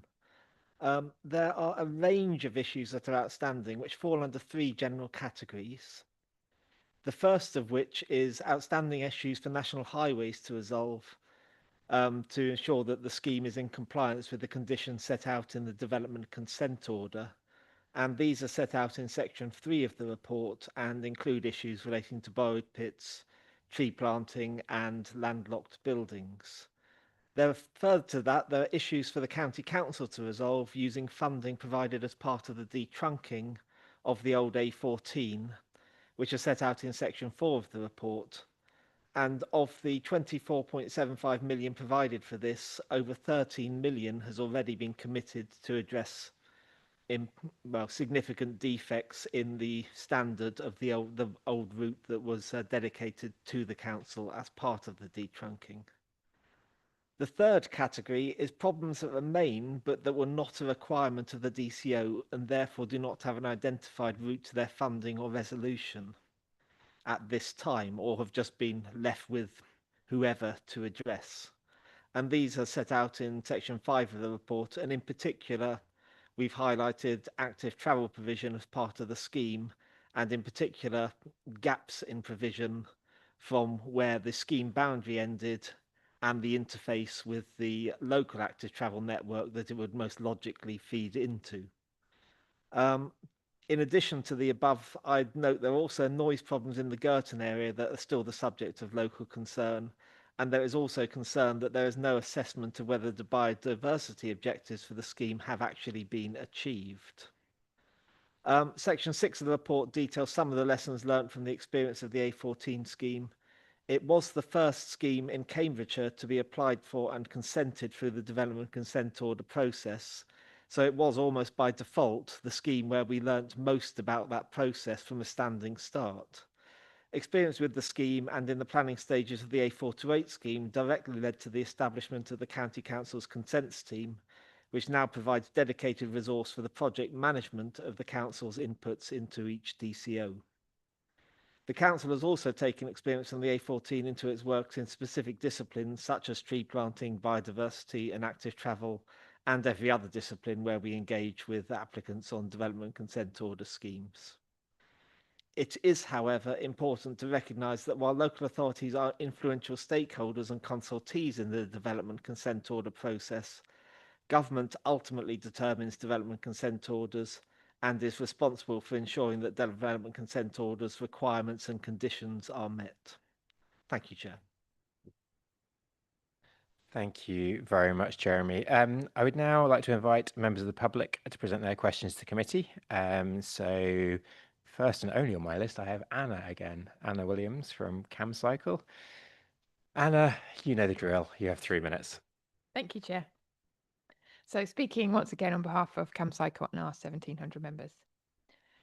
It's really positive to see in these papers an acknowledgement of the missed opportunities for active travel as part of the A14 scheme, and we particularly welcome the inclusion of a lessons learnt section. If those lessons are to have any meaningful impact, they must be embedded culturally across the County Council's approach to infrastructure delivery. The barriers and missing connections created by the A14 leave nearby communities tantalisingly close to high-quality, sustainable travel options, but still a world away in practical terms. While there is some encouraging wording about resolving these issues, the actual financial commitment remains unclear. The report acknowledges that legacy or delegated funds are insufficient to address the gap, and that while some scheme development is progressing, these projects are likely to be added to the already extensive LC WIP list. We must be honest, inclusion in the LC WIP is no guarantee of delivery. The reliance on Active Travel England as the primary funding source is not sustainable for a city region with Cambridge at its heart. The High Court ruled last week that the government had acted unlawfully when it slashed active travel funding. That ruling may validate concerns long held by campaigners, but it does not restore the funds or undo the damage. Active travel remains severely underfunded, and if the Council continues to rely solely on developer contributions and limited national funding pots, we will not see the local progress we urgently need. We note that whilst extremely limited legacy funds were obtained, a sizable settlement came in the form of the 24.75 million recently allocated for maintenance of the A1307 and A141. It is not that this investment is unneeded, but these settlements highlight the gulf between how we treat the road network and how we treat active travel. In this case, 25 million is being spent on maintaining one road that is arguably already in better condition than much of the county's road network, while Active Travel Fund 5 awarded just 1.125 million for walking, wheeling and cycling across the whole of Cambridgeshire in 2025-26. So our question is, can the committee outline what steps it is taking to establish dedicated, long-term, locally controlled funding streams for active travel infrastructure to ensure that we stop missing opportunities and start delivering a transport system fit for our future? Thank you. Thank you very much, Anna. Jeremy, do you want to give the official response? Yes, thank you, Chair. And I'd firstly say that council officers would agree with much of what you've said. I think it is important to recognise that the scheme was delivered by National Highways as an agency of government. And while the problem of the missing links has fallen to the County Council to deliver, I think Council would suggest that it is equally or more important that lessons from schemes such as the A14 are embedded culturally across National Highways and other DCO applicants in their approach to such infrastructure delivery, because it is the gap in provision of infrastructure for other modes associated with that scheme as much as any shortcoming of the County Council in its representations on the scheme that has led us to the situation where we have those gaps at this point in time. So I think the point is correct in that we have gaps that need to be addressed, but I don't think in this case it was fair to say that the County Council's lack of planning or representation on the issues was the problem. In terms of the approach to NSIPs, yes, it has evolved considerably since the A14 scheme, and hopefully it will address some of the cycling campaign's concerns realised there, although again, it is a nationally led process, and us having a robust local policy doesn't necessarily mean an applicant in a national system will have conditions applied to their application that give us everything we want. Unfortunately, that is the way of life, and what we might require as a planning authority may differ to what government will require as a planning authority. However, we need to be as effective as we possibly can be in making the case for that provision as part of NSIPs, and not just for active travel, for everything where the county and its partners have interests. The funding for maintenance of the old A14, it's important to note it does mean that the council has not taken on maintenance responsibility for those D-trunk routes without funding to actually address that responsibility. And as noted, we've effectively committed over half of that money already just to bring the route back up to a standard where we're reasonably happy with it, and mindful that maintenance allocations change on a cycle of several years. If we didn't have funding such as this, we'd actually have a significant shortfall in maintenance funding, or rather we would have significant additional maintenance with liabilities without any funding to address. So funding such as the 24.75 million, while it sounds like a very large figure, actually, in theory, just leaves us in a nil detriment situation rather than actually representing additional funding to the authority. Finally, and addressing the question raised directly, the combined authority as the Transport Authority for Cambridgeshire will ultimately make the case for investment in Cambridgeshire's transport network supported by the local authorities. And members will be aware, of course, that there is an awful lot of discussion going on about what future growth deals might come forward through government, and transport infrastructure requirements of that growth and indeed infrastructure deficits are a key part of that case. So thank you. Thank you very much for that answer, Jeremy. Anna, thank you for your question. I will just reiterate from a personal perspective that you are right. We do need to be making sure we are investing in our active travel routes. It is really apparent how little funding we get on active travel compared to other things, but there are other opportunities for us right now. The GCP obviously is doing its Greenways project of active travel routes, which is a really big success story. We have the opportunities coming for active travel routes alongside any new busways that might get delivered, which will also be transformational. And also, I can assure you that both myself and officers are advocating very hard to East West Rail, that any East West Rail coming forwards should have sufficient active travel provision and should be seen as a really good opportunity to bring forwards better active travel journeys. It is something obviously we are looking at within the administration as well. Now, before I go any further, we have a few local members. To start with, there was Councillor Edna Murphy, who has been really instrumental in bringing this motion forwards. Unfortunately, she can't be here today, but has asked me to read out a statement. So before we go any further, I'm going to do that. So Councillor Murphy says, "Thank you very much for all the work that has gone into this paper following up the motion in October. The paper goes further than I expected in terms of looking for solutions and lessons learned, and it's good to see so much progress on a number of fronts. My question is, can the following please be taken into account and given further consideration?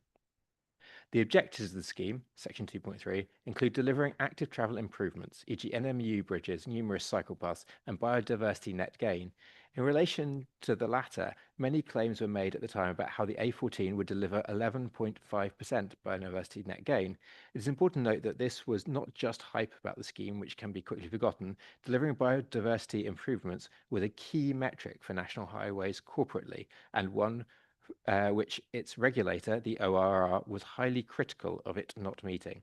National Highways may have taken the reference to biodiversity net gain in the A14 off their website and do not reference the ambition for improvements in their self-evaluation report, but the commitment to biodiversity net gain was a goal and a serious commitment at the time, so it'd be helpful if it be included in further work in this area. One other area in particular which I would like to encourage more work on, and that is noise, particularly acutely felt in Girton. Residents have made numerous representations about it, but National Highways has not really taken it on board. They currently do not monitor noise. They model it using traffic data from points unspecified. They also have refused to accept that trees can act as a barrier for unwanted noise, contrary to extensive research in the area supporting the contrary view. Thank you." So that was Councillor Edna Murphy. We do also have other potential local members. Councillor Liam Beckett. Sorry, I saw Councillor Beckett there and got confused for a second. Councillor Liam Beckett, Councillor Keane, Councillor Morris, Councillor Navarro, Councillor Poulton, Councillor Wilson. None of those have brought forwards comments. Other local members in the room are Councillor Boulet, Hathorn and Sanderson. Councillors Boulet, Hathorn and Sanderson, do any of you want to go first and make any comments as local members? Councillor Boulet? Yeah, thank you, Chair.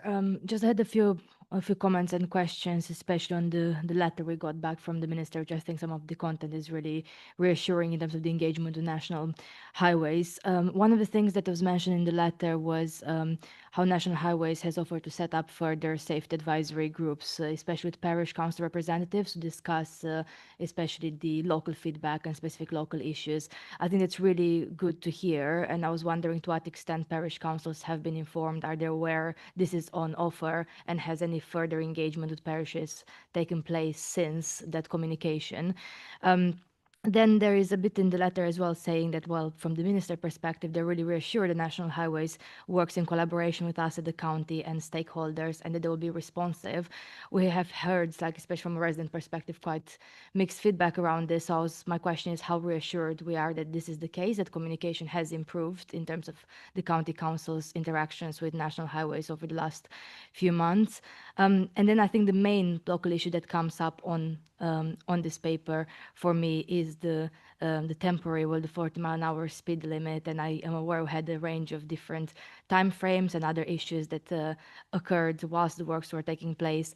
Now the date that we are communicating to our residents, according to the latest press release of the council, has been in the media, local media, since is, well, the end of summer, end of July. So the question to put is how confident we are that those works will be completed by this new date, because I feel that every time we put something in the public domain, when I shared the latest, for example, I said it will be completed by the end of the summer and shared the relevant article, then it's no surprise that residents either, in a joking way, or some of them really seriously say which summer is this summer or the next year or the year following, because people are used to being given a timeline, and for whatever reason, and sometimes the reasons are not really well known to our residents, then the timeline is not met, and this really lowers public trust and confidence and the ability of our residents to engage and give us feedback. So yes, how confident we are that we actually will meet that time frame this time, and therefore restore some of the public trust on this issue that is, yes, quite frustrating for anyone who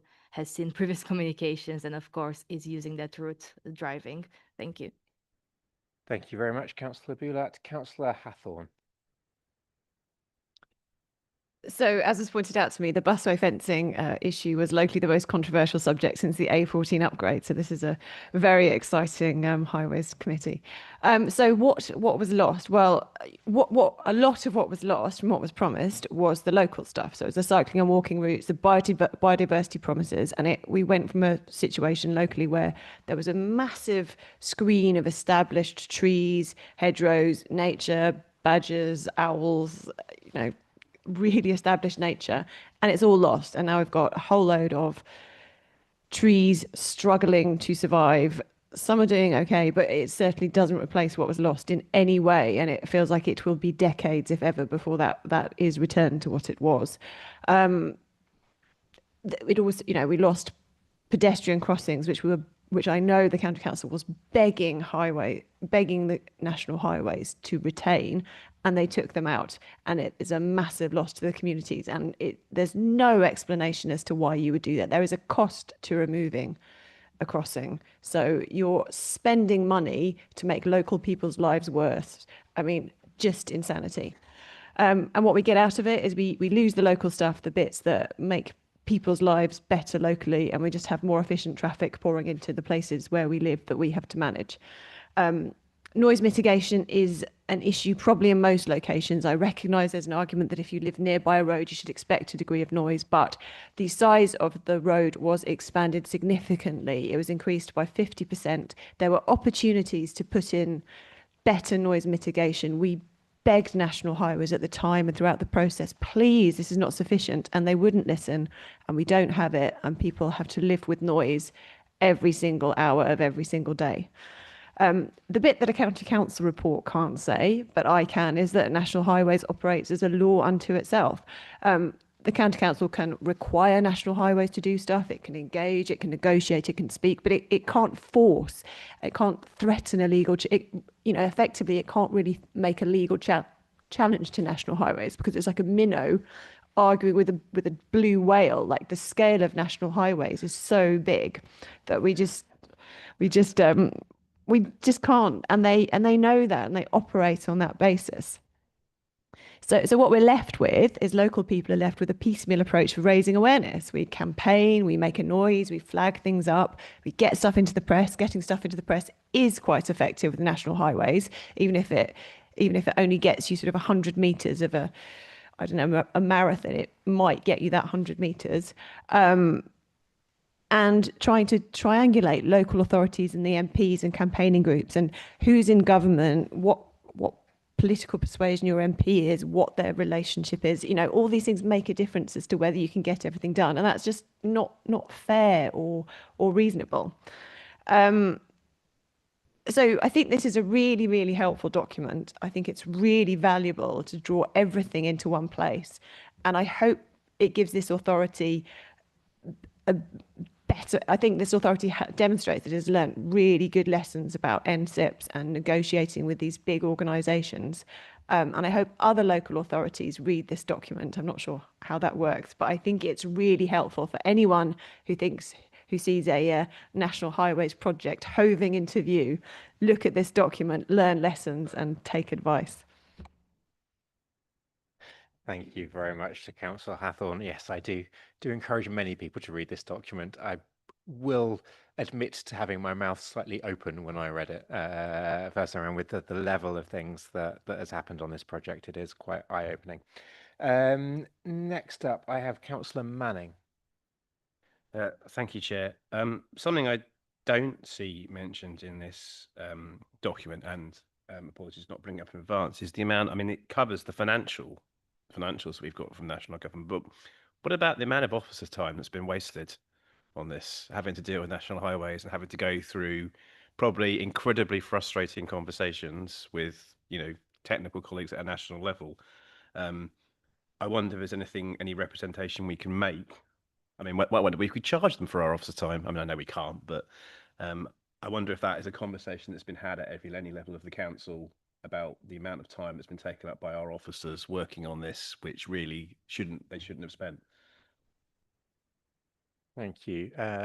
Jeremy, Frank? I'll give brief commentary.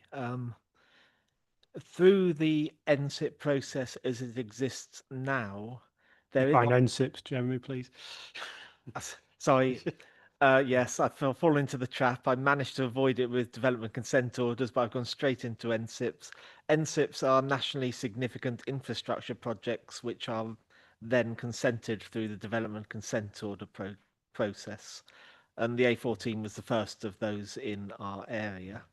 The process that exists for NSIPs now allows for cost recovery in the planning stages, and there is movement on the post-planning and delivery stages.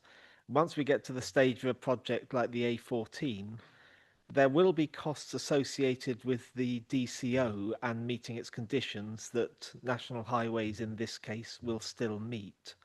But there will be other costs where we're out of time, or the conditions have lapsed, or the timescales have lapsed, where actually any representations we make will be on officer time costs. So there is an ongoing legacy, as you say, on this. And actually, I think, to be fair to NSIP applicants, there is obviously a point in time where it is reasonable for their ceasing to pay our costs, but I think I can give some assurance that actually where we are talking about conditions associated with the DCO consents, there is usually opportunity for us to recover some cost.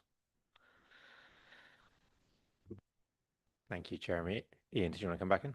Just very quickly, I suppose what I'm concerned about is actual officer time. Obviously costs can be recovered, but if you spend 3 days working on something, that's 3 days that have gone. That's what I'm kind of really interested in, is that there should be some. I understand it's not this simple, but there should be some concept of having, in an ideal world, there will be backfill. If our officers got to spend a week working on something, there will be some sort of backfill that would come from national government. That's what I'm getting at. Jeremy, do you want to talk at all about the consents team? Because I think that might answer some of this as well. Yes, certainly. The consents team is a core team of a team leader and a number of project managers and support roles who coordinate the council's input into DCOs. And what that is enabling us to do is particularly where the applicants are engaging constructively with us, enables us to get a better idea of when we're going to need resource and when we may be able to backfill into posts with funding provided by NSIP applicants on a statutory basis as required by the guidance. Now, some applicants are easier to work with in this context, and some will require you to dot every I and cross every T in terms of demonstrating the time that your officers are spending looking at it. We generally find in this circumstance the most effective way of doing it is actually just to agree with an applicant that we will put in the necessary resource that is nominally an officer's time at however much of a full-term equivalent, and then they just pay for it. However, it is often more complex than that, but the consents team is giving us a much better handle on that, and therefore our cost recovery is by default rather better, and our backfilling is rather more planned. So with regard to the schemes currently in the system, that's all great. With a scheme like the A14, which opened 4 years ago, your point is absolutely correct in that anything we're doing on it now is just as an addition to the day job of officers in the county council. I think it's also worth pointing out that some of the NSIPs that we have coming, I'm thinking in particular examples like East West Rail, will suddenly dump on us a phenomenal amount of response that is required in a very short period of time. And we have had our officers having to do Herculean jobs to turn around the responses to it. In some ways, the short period of time really puts pressure on us and means that perhaps we haven't got the time to really give the response that we would like to be able to give. So I do need to pay tribute to the consents team for the work that they have done often through Christmas to be able to work on some of these projects. Jeremy, do you want to say something there? Well, and I'd actually say East West Rail is a good example of the system working quite well in that we have a consents project manager and a dedicated resource from the transport strategy team seconded over with backfilling in place or being agreed to be put in place for that. So actually, you know, if you plan it right, yes, it's very resource intensive, but if we know it's coming, it's easier to deal with. So I wouldn't say that the pressure was easy to absorb with East West Rail in some of the consultation timeframes, but actually we were set up for it. So we're in a far better place than we were with the A14 and indeed the A428, for example. If we hadn't been putting in those processes and things over the past sort of 4 years, 4 years plus, then it would have been almost impossible to deal with. So real tribute to the team for putting in place those processes that really do help us maximize what we can get for our constituents. Again, East West Rail being a prime example with Cam Cycle's comments that, you know, by having the people in place to be able to represent, it gives us far more opportunity to be able to get, you know, active travel routes and other things that we really want for our constituents. Next up on the list, though, I have Councillor Gardner. Thank you very much, Chair. I would argue that I'm also a local member because my division covers Ellington, which is the start of the new A14. I sincerely apologise. Sorry, you weren't on my list. If you look at that scheme, it is not just the length of the scheme that we need to be looking at. We also need to be looking at before at either end where traffic is joining the new scheme, particularly the lessons learned that I've seen in my own division is the fact that when they were constructing the A14, traffic was diverting off the A14 to avoid the jams and going on our local rural roads and causing immense damage. So to my mind, one of the lessons learned from the county council's point of view that we should be looking at in the future is we need to look at these schemes, look at and survey our existing local roads before any work is commenced on such a scheme, so that we can then, when the scheme comes to an end or is nearing the end, we have then got the evidence to go back to National Highways and say, this is the damage you have caused to our local highways you need to repair to get them back to the state they were in, because that is not what happened in the case of my rural roads within my division. I'm sorry I'm being parochial there, Chair, but they're the sort of things that we need to look at. I do welcome the fact that National Highways has set up a safety advisory group which covers the entire length of the A14 within my division. So that is looking at both the new A14 and the old A14. And I would welcome a member of the officer team from the county council becoming a member of that safety advisory group, because I do think it would highlight to officers where the problems are on the local roads following the A14 construction, and then they can hear from all the various parishes that abut that particular section of road, including Ellington. Again, there was a trick missed with regard to the active travel routes. We do need an active travel route down the A14 because it is like a river which nobody can cross, only at odd points. So if you're trying to cycle and get into Huntingdon, you can't do so easily without doing a tortuous route through all the villages. So, you know, I support everything that's said in this report, but I do think in the future we do need to be surveying our rural or any neighbouring roads to a major scheme so that we know before the start of any operation like this what the state of our network was, so that we can go back to National Highways for the necessary repairs. Thank you, Chair. Thank you very much, Councillor Gardner, and I will allow you for being parochial there because I think it was in the context of this report. Very good. You also raise a very good point. I actually was driving to Milton Keynes this weekend, ended up in the diversion around the A428 on a lot of local roads, and you could see the sheer volume of traffic there. David, did you want to come in on that point though? Yeah, thanks, Councillor Gardner. I agree regarding the need to capture before data so that the impacts of national highway schemes can then be understood and mitigated, and that's part of the dialogue that takes place with the consents team. We've actually got outside today in the car park one of our scanner vehicles that we'll be taking members through afterwards that shows how we capture some of that data so that we can be really clear at any point in time where our the condition of our networks. But ultimately, yes, if national highways are if their construction activities are impacting our local network, it's important that we've got that baseline condition to then ensure that national highways remedy any damage at their cost. Thank you, David. Looking forward to going and seeing the scanner. It is so important we have that on an annual basis. Yes, Councillor Gardner. On that point, thank you very much for that.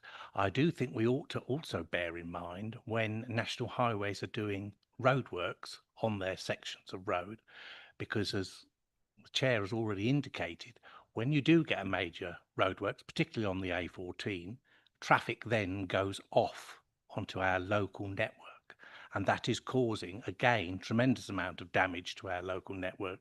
So I think the more information we have with regard to the state of our road network adjacent to these major roads, the better it is for us to be able to claim money back from National Highways and everybody else with regard to the damage that is caused. If you look at the A14 in my division, you know, when we've just had a new gully, super gullies put in down the A14, the traffic that has been going through the local villages has been horrendous, and the amount of damage to Cambridgeshire County Council roads is horrendous.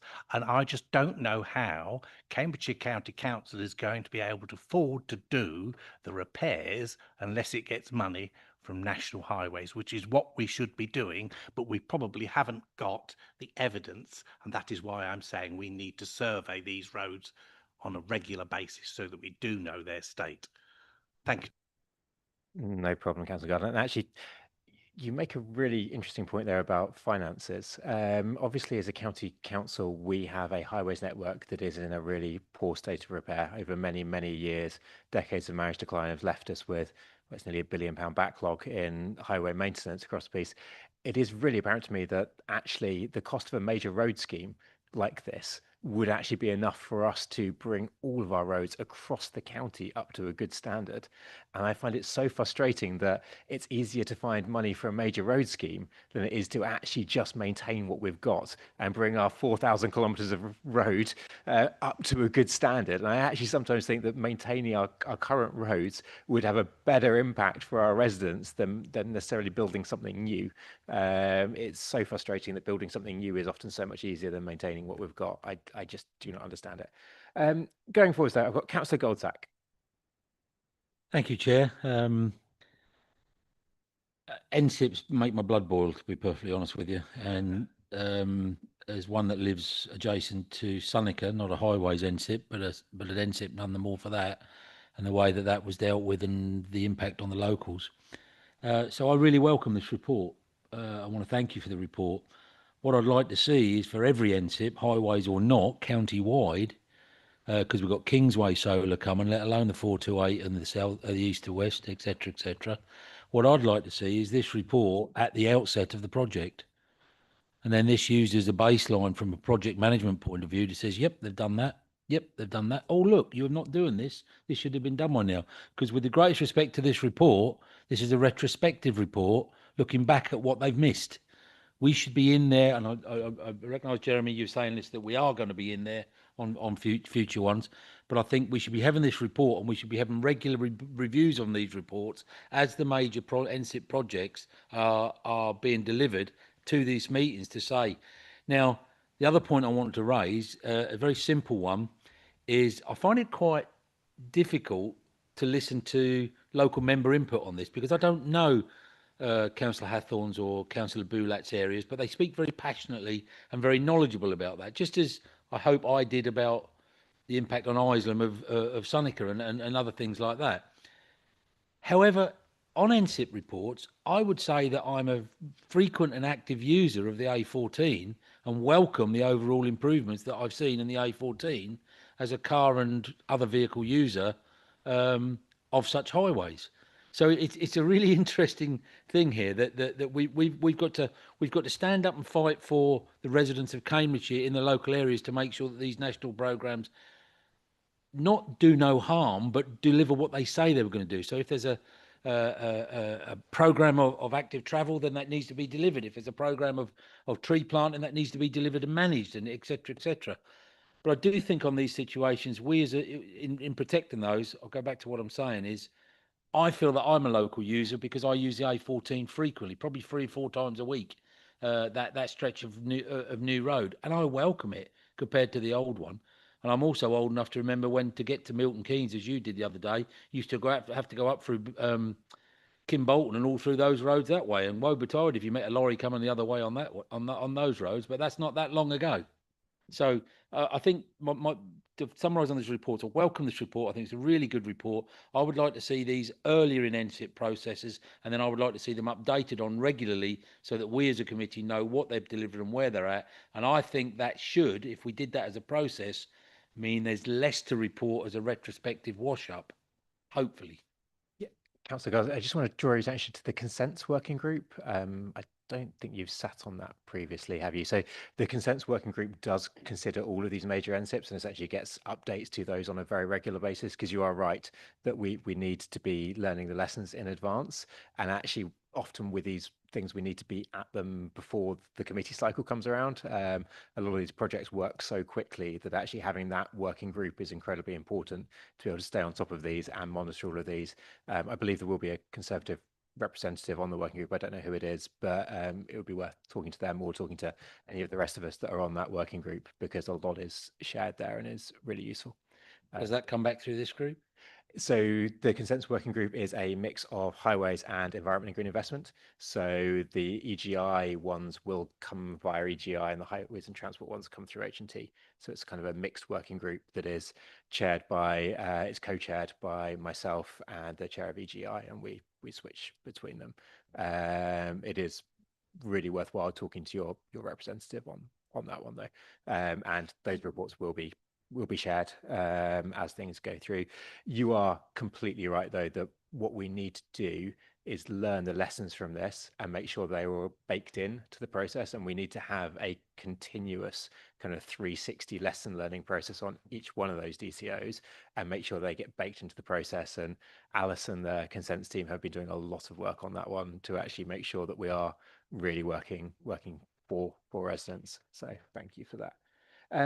Next up, I have, oh, sorry, Frank, yes.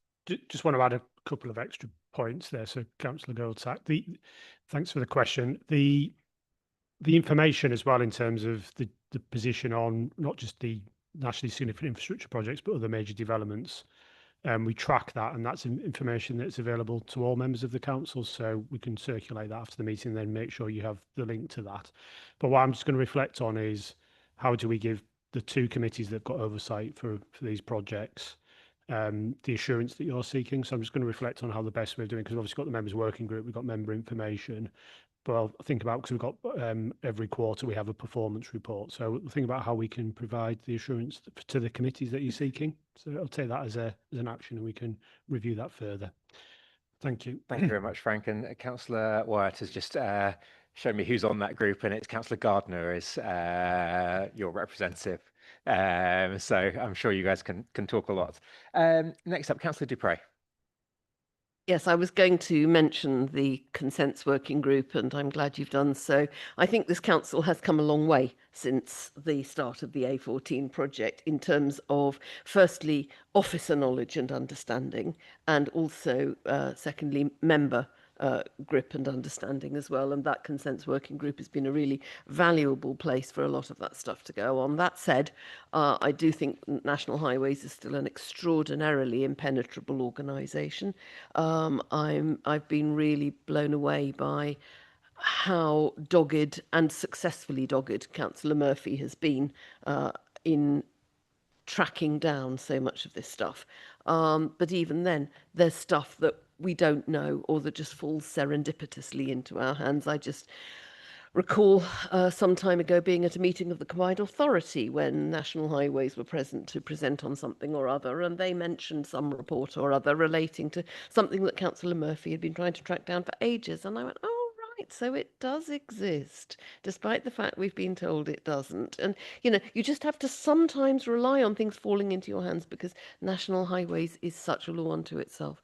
But I think we are now, as an organisation, in a much better place. We have much more organisational knowledge. There are loads of NSIPs that just keep pouring into this authority, both highways and non-highways, and we are very much more on top of them, I think, and that's really good news. So I wanted to paint a good picture because I think it's true to say that with the systems we've got in place, things shouldn't be as bad as they were with the A14 going forward. Thank you very much, Councillor Dupre. Do I have anybody else? Yeah, Councillor Ash. Thank you. I wanted to refer back to Councillor Murphy's statement and something that Councillor Hathorn had also mentioned, the tree planting. Obviously, my understanding is that originally it was done back in spring 2020, which was not a particularly good time for anybody who knows about tree planting, and therefore not surprising that so many died. The reality is that it is a sound barrier as well as you know, a biodiverse area. And what this then leads me to thinking is we've got a really good report here. It's fantastic and it's good to see. However, at what point do some of these things become an impasse between ourselves and highways? And at what point do we need to intervene on behalf of residents who are affected? Those trees should be essentially five years bigger than they are now. For 4 years bigger than they are now, and that would all be looking very different. On my way here today, I noticed it seemed a bit of a desert. So at what point should we be looking to potentially intervene? And thank you. Thank you, Councillor Edge. And I think this report highlights some of the issues as well, that we still haven't had the information from National Highways, I believe, about the tree planting. Our officers were not as engaged in the process as they should have been. They were not supplied with the information required, and it's still incredibly frustrating that even with our senior officers, National Highways aren't engaging in giving us that information, because you are right, it still does look like a desert out there. Many of those trees should be thriving, and we simply do not know what is happening on there. So I think we need to continue to push National Highways on that one and continue. Do I have anybody else before I wrap up and bring this to the vote? Is that a hand? No, okay, fine. I am slightly aware of time. I do just want to say as well, I think, like Councillor Dupre, pay a bit of tribute to Councillor Murphy for her dogged determination in this one and bring it to all of our attention. If I'm being honest with you, I underestimated how bad things were. And it is her dogged determination of bringing this to all of our attention that I think has got us such progress with National Highways. We're still a long way to go, but I really do thank her for bringing that to our attention. Everything from the trees were the obvious one, but there's also the abandoned buildings, there's borrow pits, there's all sorts of issues that still need to be addressed, and it's her work that has really helped with that. So we are recommended to note the issues outlined in the report in relation to the A14 scheme, agree the proposed approach for the resolution to the identified issues, and C, note the Executive Director of Place and Sustainability will write to and engage with National Highways to seek resolution to the outstanding issues outlined in the report. Firstly, I think we will wish the Executive Director luck in that one and hope that he is successful. I don't think I see any dissent in the room. Does everyone agree with that? Can I take that by affirmation? Brilliant. Okay, brilliant. Item 8 considers the implication of bus reform for Cambridgeshire County Council, and presented again by our Head of Sustainable Transport and Strategy, Jeremy Smith. Jeremy, over to you. Thank you, Chair. Again, this report responds to a separate motion from Councillor Machini, which was agreed by full council, which requested that the Executive Director for Place and Sustainability present a report to this committee explaining the effect on the County Council of recent decisions to franchise bus routes and outlining possible next steps on how this council can contribute to the ongoing bus reform process and advise the Combined Authority Transport team, and also encourage the take-up of new services while considering the specific needs of young people and students in education, transport planning. Now, this report therefore sets out the background to bus reform in Cambridgeshire and Peterborough, the current position of this combined authority and the new mayor, and then discusses the main areas where there's overlap with services provided by the county. And to briefly cover these, and the first one, based on the discussion on agenda item 5, I feel that you're already well cited on, is the importance of the busway and pass and ride sites and their integration into a franchise bus network, or the establishment of how they run alongside and complement a franchise bus network. They're obviously a key part of the bus public transport network, and ensuring that the infrastructure is managed appropriately as part of a franchise network or alongside a franchise network is equally important from the county's perspective as ensuring that we get greater levels of patronage and more bus services. So there's, first of all, there's a really important one which links in with items already discussed on this agenda. With regard to bus stop infrastructure, we've got a shared aim with the combined authority to improve that infrastructure and make sure it's maintained to a better standard than is currently the case in some areas. There may be opportunities for efficiencies in the council use of its own vehicles alongside the franchise bus network, and indeed further opportunities to encourage uptake of services to access education in that context. And finally, I'd just note that as a statutory consultee in the planning process, the County Council negotiates contributions towards transport matters, including bus services and bus infrastructure. Those discussions are informed by discussions with the combined authority, and obviously a franchise network potentially enhances the opportunities because potentially there are more services and more opportunities for new developments to be served by an expanded bus network under a franchise regime. So I think based on the discussion previously, I think members are well cited an awful lot of these issues anyway, but at that point I'll open it up to any questions. Brilliant. Members, do I have any questions first? Councillor Manning? I'm sure we've all got examples of bus routes that had stops in the past that now don't have them in our divisions, and I've certainly got a few. What I'm sort of wondering is, does any of this give us any leverage as councillors on Stagecoach's current behaviour? Are there any lists that we can get on to say there's this stop I need on this route, and as part of some sort of bus franchising model that might be considered in the future, which would potentially influence Stagecoach to take some notice of things like that? Or is that kind of outside the remit of this? There's no reason why we shouldn't make those representations, but I think technically it is probably outside of the franchising discussion. However, we should be making those representations for consideration as part of a franchise bus network, because at that point in time, the combined authority will be specifying routes and service patterns and stopping patterns. So how just as a quick follow-up, what would be the best way for us as members to do that? We can do two things, one of which I think is we can probably offer the transport strategy team as a contact for collation of issues from members, but also we can provide the contact details of the relevant teams at the combined authority. Thank you very much. Councillor Watt. Well, I think bus franchising seems to be the way to go. Is it still possible to run it dual with commercial services as well, or will they be excluded from operating services?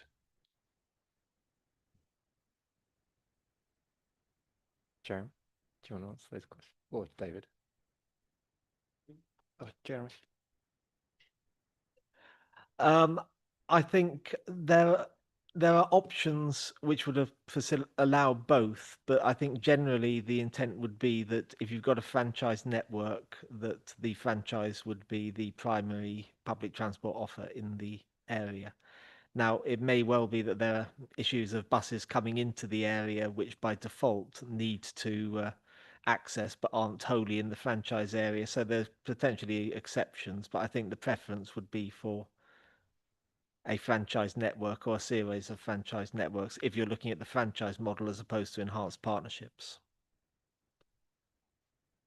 The only question I've got about that is that the private sector's quite good at times at innovation, and if there's a route or something that local government operated services have missed, then surely it's quite in order to allow a private enterprise to say, we think there's a call for a bus route here, and let them have a go at it. So, Councillor, this is obviously the decision for the CPCA, not for us. They're strategic transport provider that deal with buses. I think the thing that you need to be cognizant of, or we all need to think about, is that with bus routes, there are definitely certain bus routes that are far more profitable than others. So we see, for example, our park and ride services are really quite profitable from what I understand, and therefore you can use that to cross-subsidize other routes. So what you don't want to do is have a commercial provider coming in only competing with us on the routes that generate a lot of money and then taking the profit from that and then not using it for the other routes. So it needs to be thought about in the whole, but also I understand what you're saying there. You just have to be aware of unintended consequences and making sure that we are acting in the interest of everyone across the county to get the best possible service. But as I say, that is the combined authority and the mayor that will be making those decisions, not us in this room. Next up on my list, I've got Councillor Boulat. Thank you, Chair. So I noted in our County Council response to bus reform that's attached to the paper that we're saying the Council supports the continuation of the young person's bus pass or the Tiger Pass under this franchise system. So of course, like I noted that in the CPCA budget was agreed in March, the funding was allocated for the Tiger Pass until the autumn, and actually on the 25th of June in the CPCA Transport Committee, there will be an exploration of the different options, whether, on how this could be continued, because obviously to be a permanent solution needs to be costed. So given that we as a council said we're continuing to support this Tiger Bus Pass under a franchise system, I was wondering if we made any representations or if we have any view as to the options to make this type of pass permanent. And I'm thinking especially in our role as a county on education, because of course the Tiger Bus Pass will facilitate so many young people to access education, training and skills opportunities. So I understand it's of course not our decision, it is the CPCA, but of course in terms of our education responsibilities, we do have an interest on this. So I was wondering if we made any representation on this. Thank you. Thank you, Councillor Boulat. Jeremy, do you want to give an officer kind of view on that? It will not be a very long view, I'm afraid, but it is fair to say that we know the position with regard to the county council support for that, but it is ultimately a decision for the combined authority, and our members on the combined authority will obviously represent the position of the authority on that. In terms of tools that the county council can bring to bear, it's a little bit tricky because some of the things that you might do if you weren't looking at franchising might not be exactly the same as you'd look at if you were looking at franchising. So some of the things in terms of looking at, let's say, further integration of school services with commercial services might hit the back burner a bit, because until you know exactly what's what with franchising, you may not want to make that level of investment, which is contradictory in one sense, but it's also, yeah, there's significant risk of abortive expenditure as well. So it's a slightly complex environment, but ultimately it'll be for the combined authority to advise whether, or to recommend and decide whether they can afford to run the Tiger Pass through to franchising. Thank you, Jeremy. And obviously, from a kind of administration politics perspective, I was always really happy and grateful, and probably one of the best achievements we had was it was Councillor Netting, I think, that originally suggested the idea of the Tiger Pass that then Mayor Johnson jumped on and implemented. So I know that Councillor Netting, our representative on the board, is very enthusiastic about the continuation of the Tiger Pass, and as our representative on Transport Infrastructure Committee, I too am very enthusiastic about the continuation of the Tiger Pass. I know how transformational that has been for a lot of our youth, so as an administration we will be advocating for that to continue, just to reassure you there. Next up, I've got Councillor Goldsack. Chair, and on to comments rather than questions, is that correct? Okay, thank you.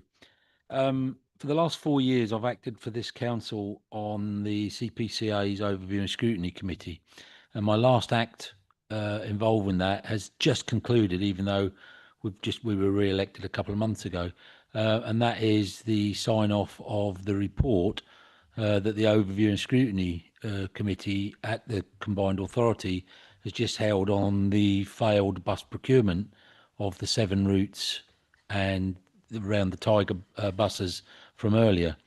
I don't think I'm at liberty to go into that report yet, because I don't think that's yet published. So that would be, I'll err on the side of caution rather than publicly announce some of the things in that report. But I think to say that we're in a really difficult position as the county council around bus franchise. Bus franchising affects everything. It affects, I sit on the CYP committee. It affects the school transport budget, which is astronomical for this council. It affects everyday living, getting to shopping, getting to doctors, getting to this, that, rural communities. Great sense.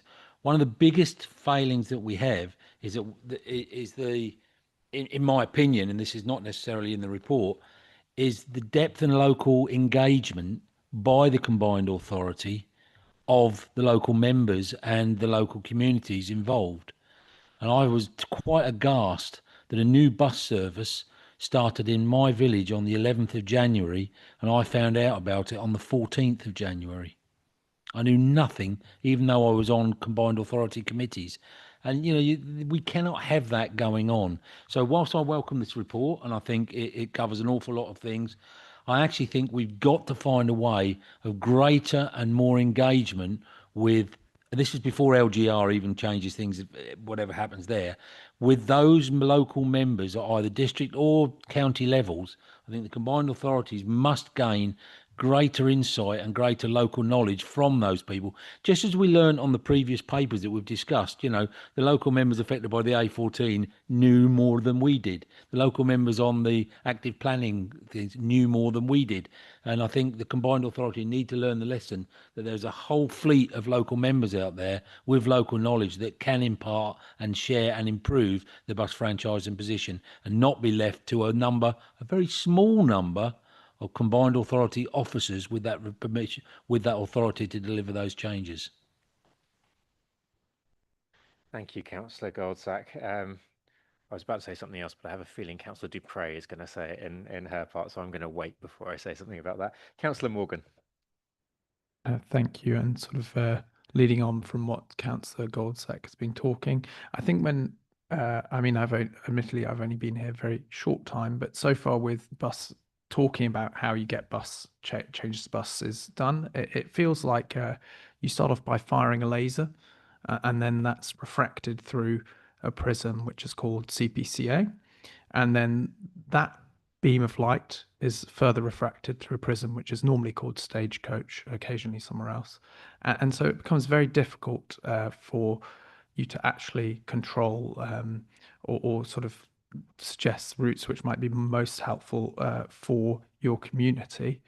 So in that way I think franchising would be quite helpful in removing the second refracting light, that is the sort of whims of well, to be fair, not just whims, but the purely commercial reflections of the bus companies themselves. But we definitely need member feedback locally. But I think for some more strategic goals of our bus network, we need to be really careful in trying to have a very good working relationship between the officers in our team and with CPCA. So I just want, I can think of a few strategic things. For example, hopefully getting later opening park and ride buses. I think that's a thing that's often been requested by people, probably in many divisions. So I just wanted to ask a question.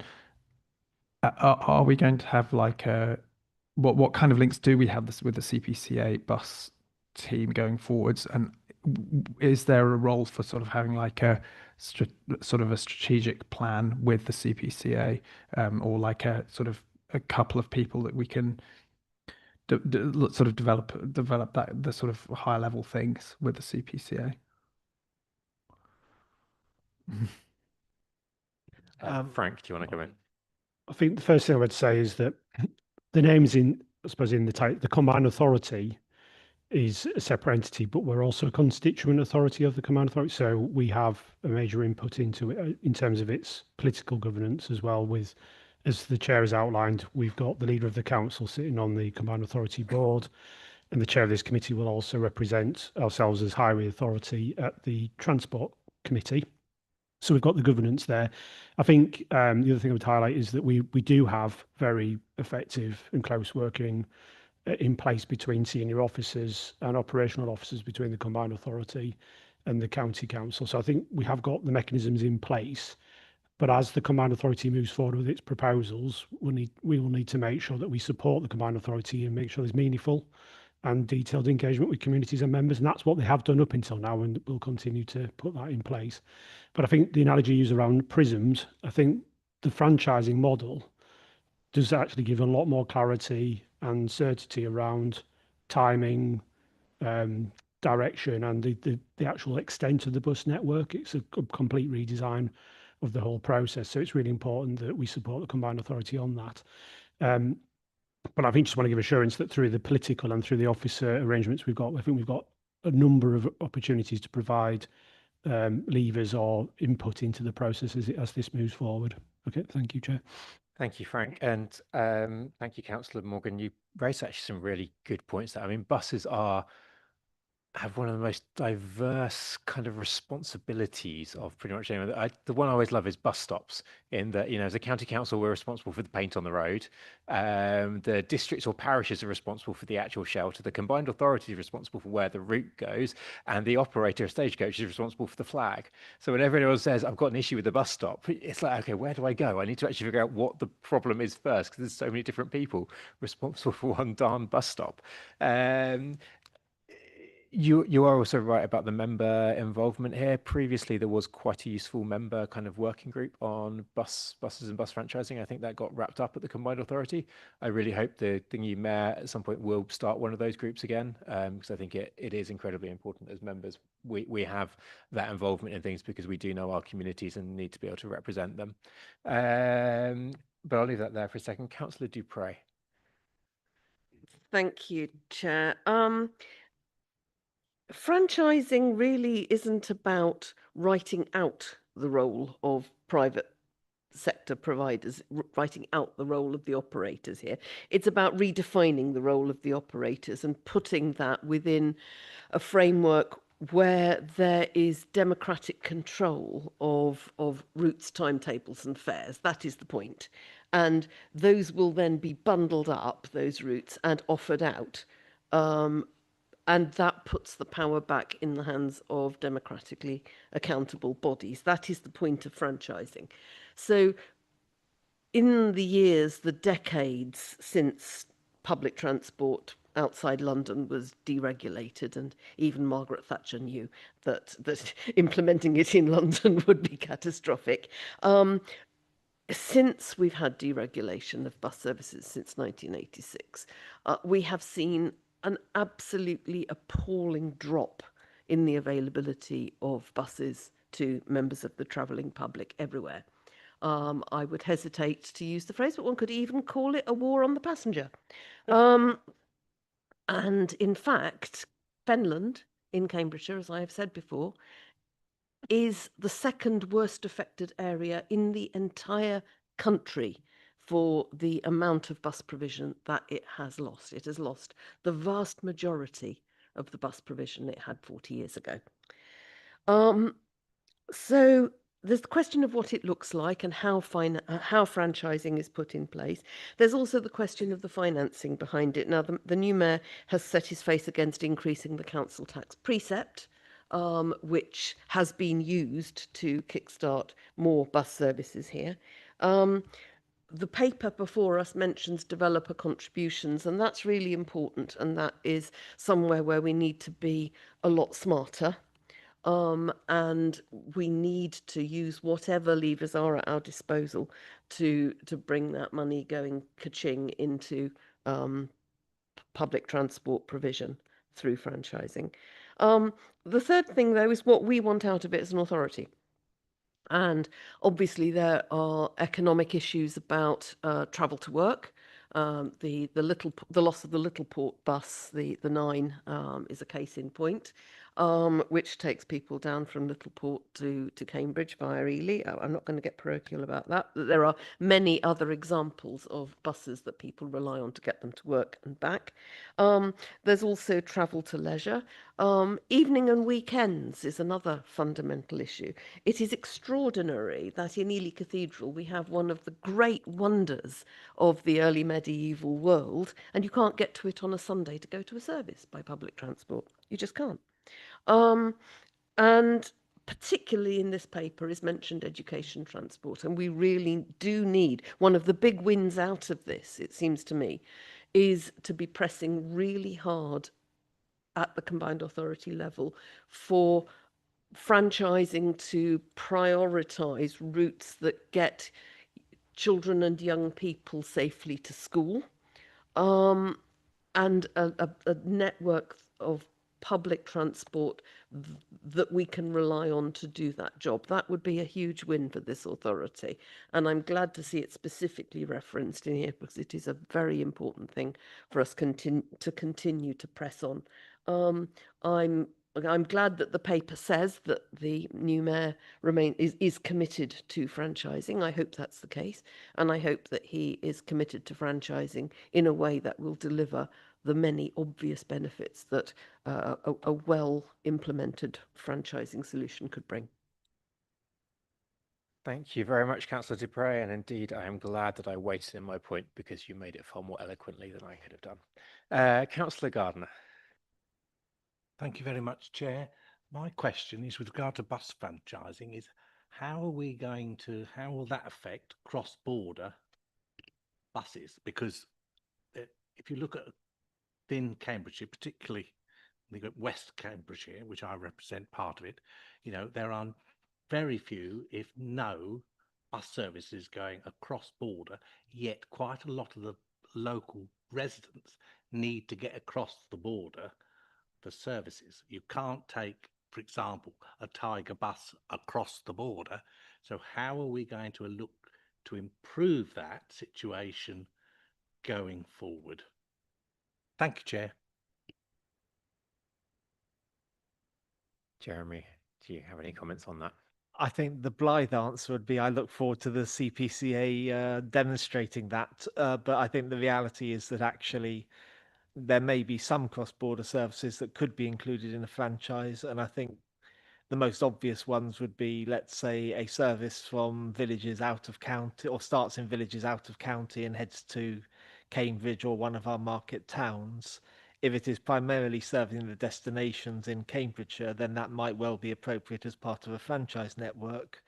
If, on the other hand, I don't know, let's say Bedford to Cambridge or Stevenage to Cambridge or some of the longer distance services, they would probably be exceptions or bespoke circumstances, I would imagine, rather than being pulled in.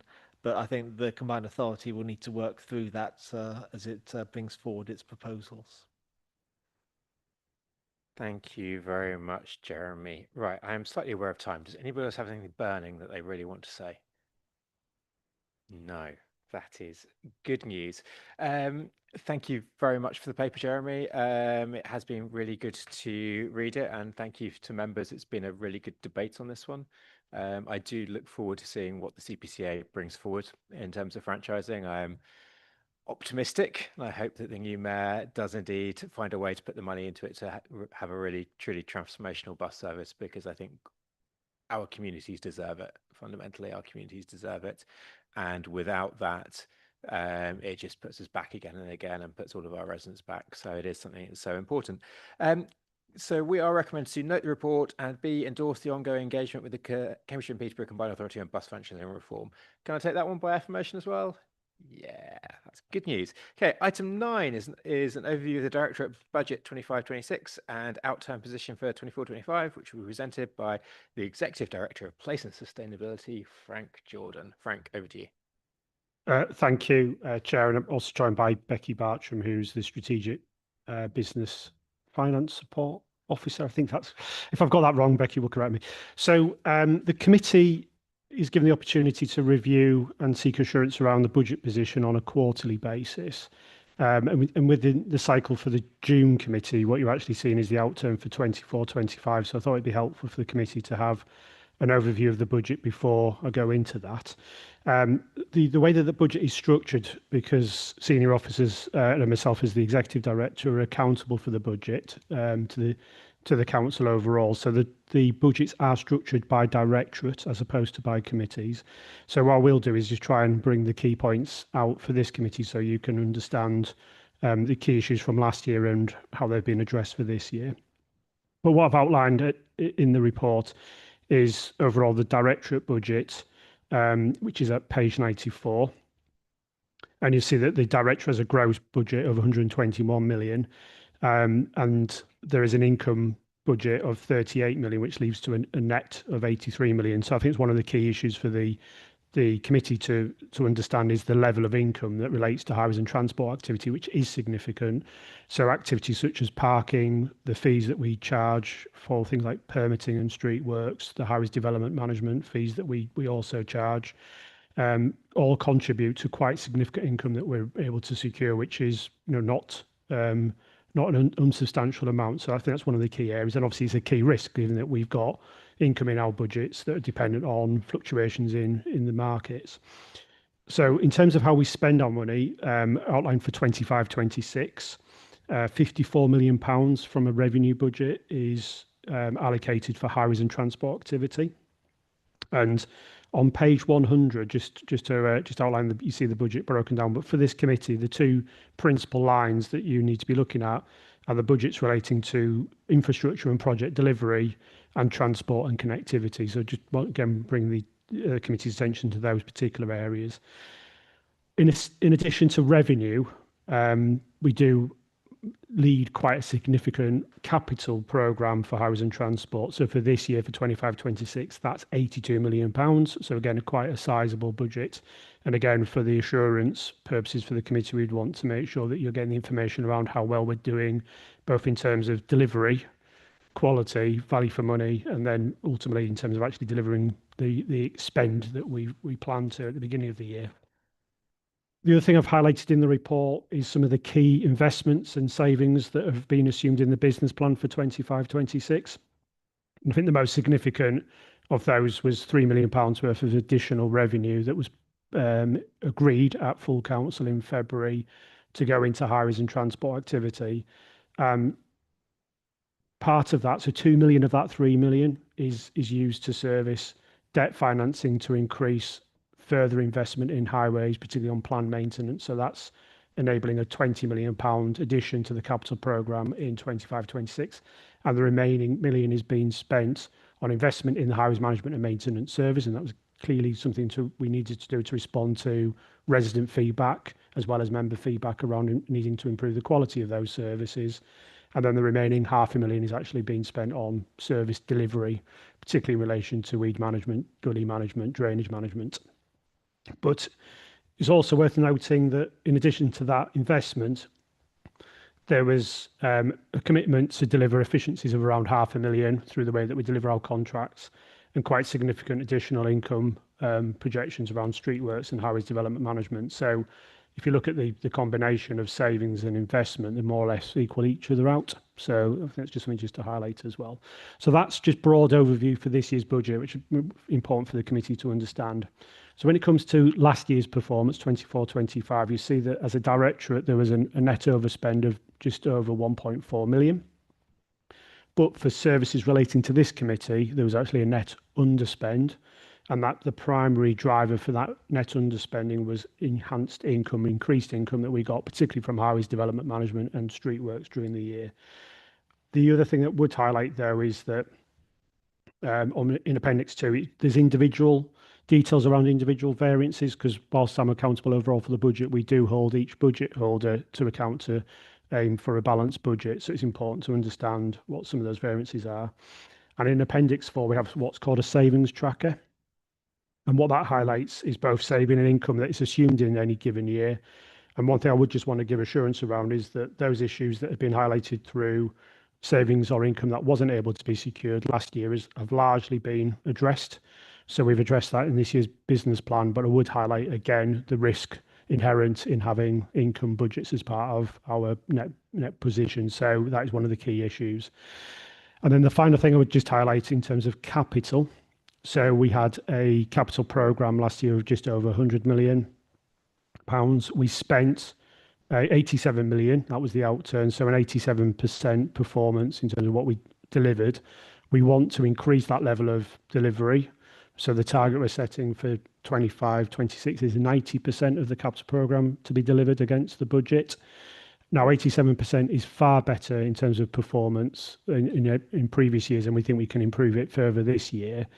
But one thing that we are also doing, and there's a report being considered by Strategy, Resources and Performance, is based on more realistic assumptions we've got around the delivery of the capital programme, that then will be consideration as to the level of contingency risk that corporate finance need to take with what's something called a capital variation budget.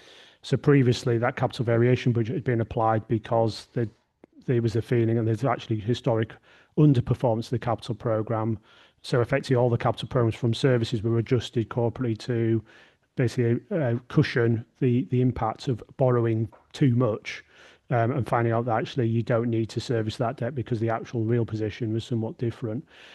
Now, having more realistic and more confidence in the way we deliver capital, we're looking at setting a more realistic capital variation budget. So effectively what we want is, if we're aiming for 90%, we should set the capital variation budget at 10%, if that makes sense. If it doesn't, I'm happy to clarify further, or Becky can assist with me on that. So that's a broad overview of the budget, the key issues from 24-25, what's included in the business plan for this year in terms of key assumptions, and the key risks that I would outline for 25-26 are those income related budgets.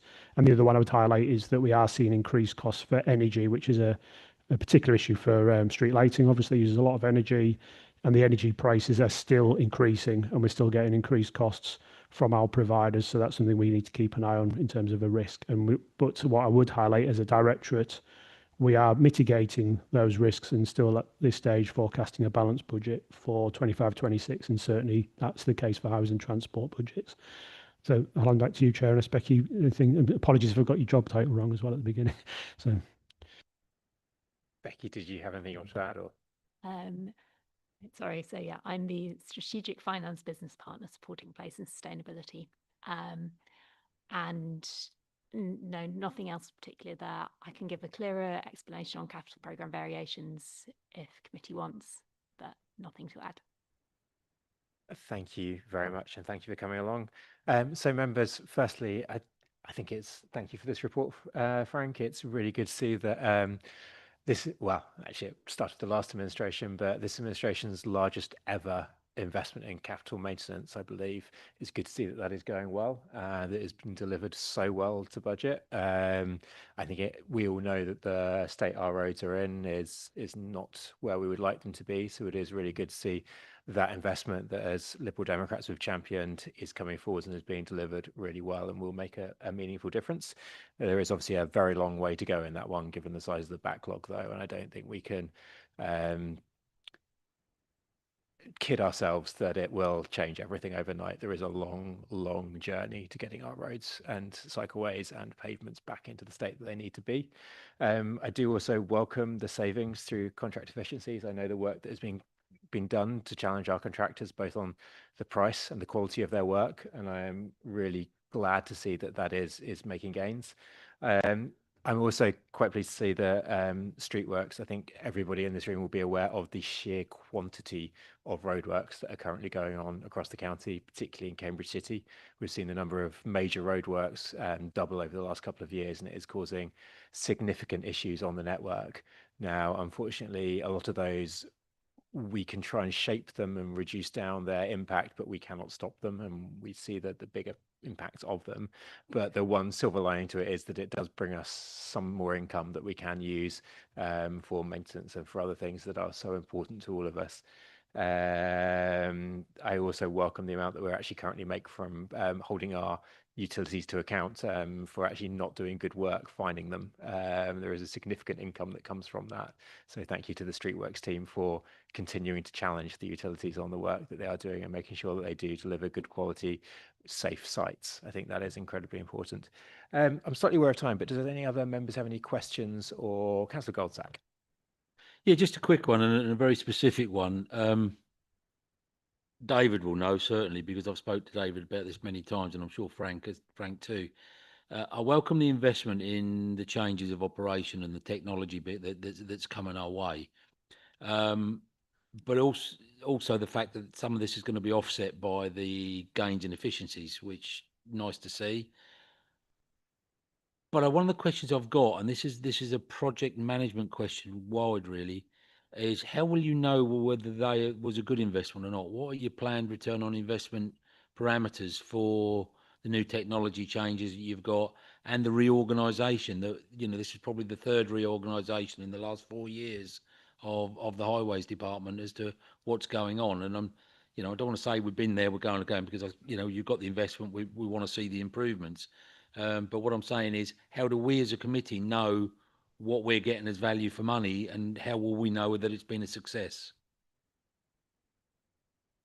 Yeah, this is something we can continue to update the committee on in terms of the reasons why we're doing this, in terms of the number of reports coming in, how quickly we respond to those reports, the level of complaints coming in and seeing a reduction in those, and also seeing our reputation improve more generally through the NHT survey, which is the survey that we really benchmark again.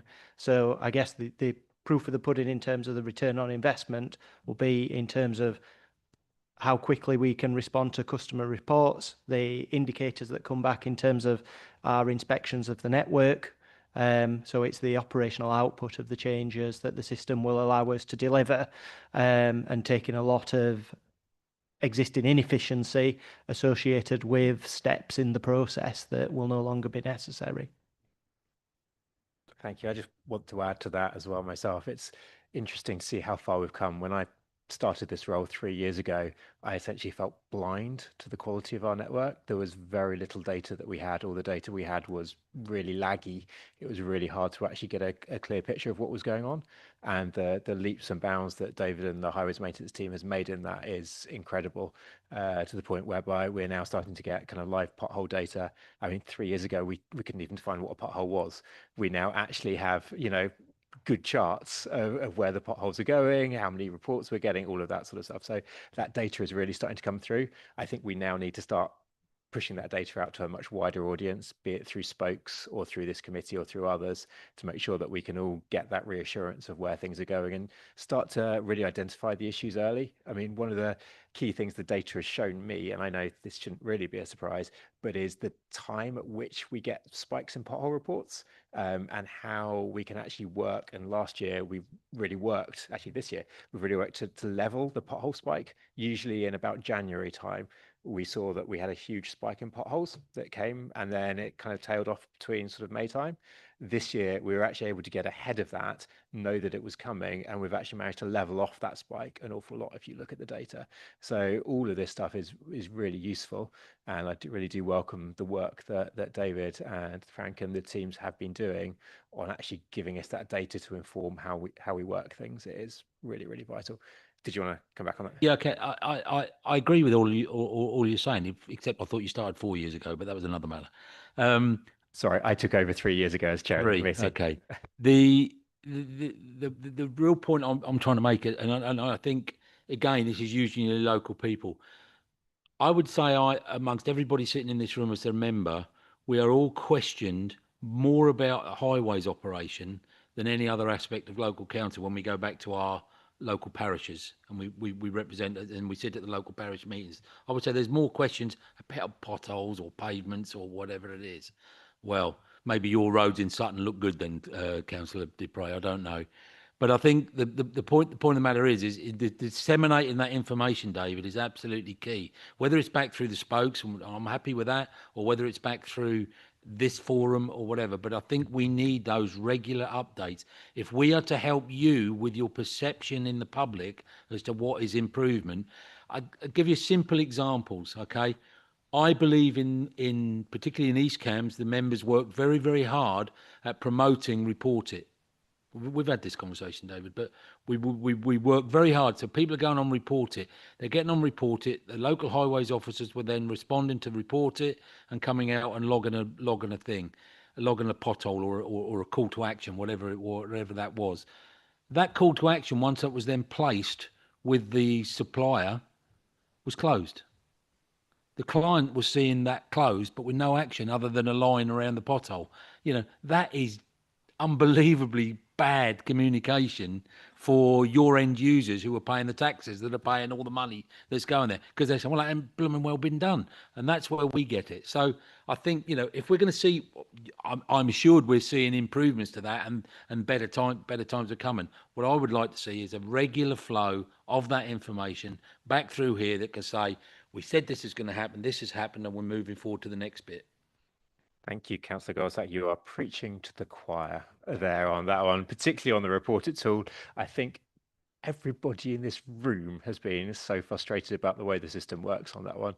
It is a fact of the technology that we have. It's a 20-year-old system that doesn't interface with our contractors at all. So therefore, there is no loop that's closed, and you end up in a death spiral of whether you either close something when nothing's happened or you leave it open forever. That is one of the things that I'm most excited about, the new asset management system coming that will hopefully allow us to close that system. It has been too long coming. I think we're all like holding on with bated breath to be able to actually close that loop and praying to God that it works. It is, you are right. The other thing that we need to get back to doing is the regular reports to this committee and to all members on the state of highways and what's going on. David, I think you also probably need to do a better job of promoting all the work that you've been doing with the project, the cards, the Pokemon cards, as you call them, for different things. There's a ton of resources going into making this better for everyone, and we need to communicate that out there. It is a really important thing to be doing. Frank, you look like you want to come back to the role of the committee.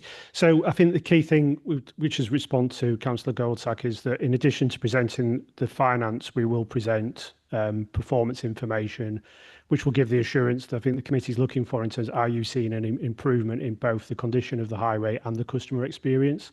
And I think that's the key thing that you're seeking. And in addition to that, we'll provide that information to spokes. But as all of you as members, we are increasing the level of information you'll be able to get, so you can proactively get the information you need, but also, you know, you can pass that on to residents on your behalf.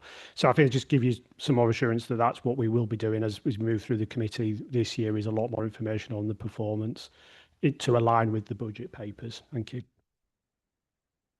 Thank you. Councillor Watt.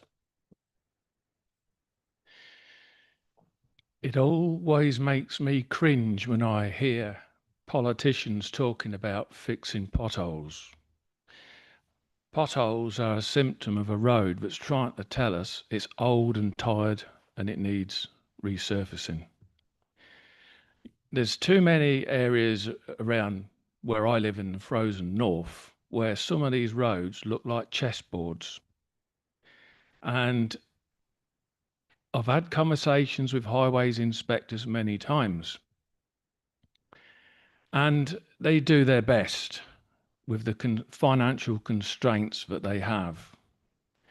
But sometimes when I see them marking out road surfaces where there's multiple potholes, and I ask myself the question, why didn't they join that hole up with that one and make a bigger patch? Less likelihood for failure in the near term future.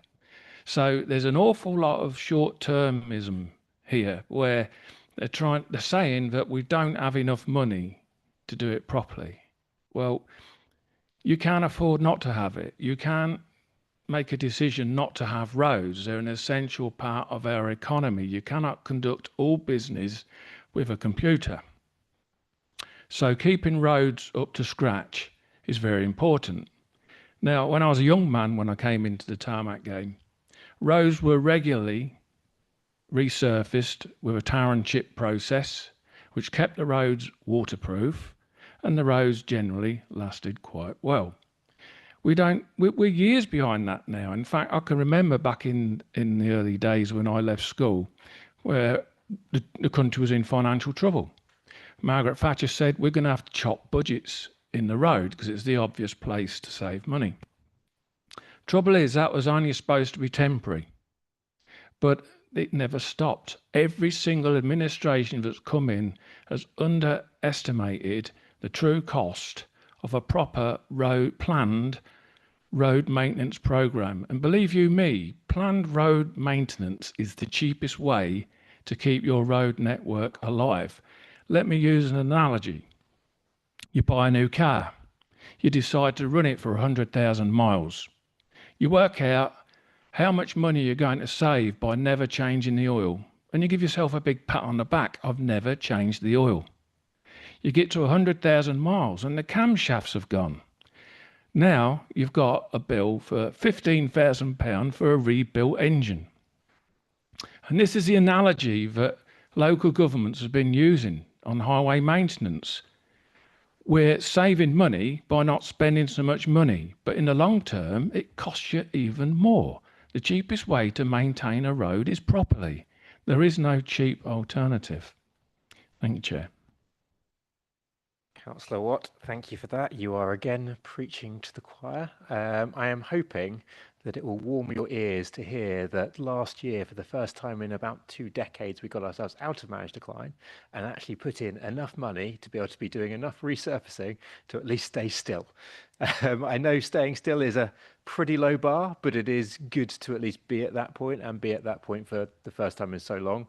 That is something the administration takes so seriously. You are right. And if you look at the majority of our road budget, we actually need to spend about £3 million fixing potholes. The vast majority of it goes on the resurfacing and the getting in ahead of things, because you are right there. Now, there are issues, particularly with our processes, that we need to address. And I think David will back me up on the fact that we'll have a paper coming later in the year on some of those processes and our highways operational standards. Anybody in this committee that wants to, there is a document called the Highways Operational Standards. It is very long and very boring, but well worth reading if you ever want to know how we do things. It has a lot of stuff in it, and that is our highways operational standards is some of the reasons why we do those small pothole repairs. We can only repair up to 1 metre squared before we have to go into patching. That's a different process. It gets problematic. It is one of the processes that we are very aware that we need to change. It is really important to say, though, how seriously this administration takes the resurfacing. I am driven nuts by central government when they say they want to fix 500 million potholes. No, we need to prevent 500 million potholes. We need to be preventing potholes from occurring in the first place. That is by far the cheapest, most effective way to be doing it.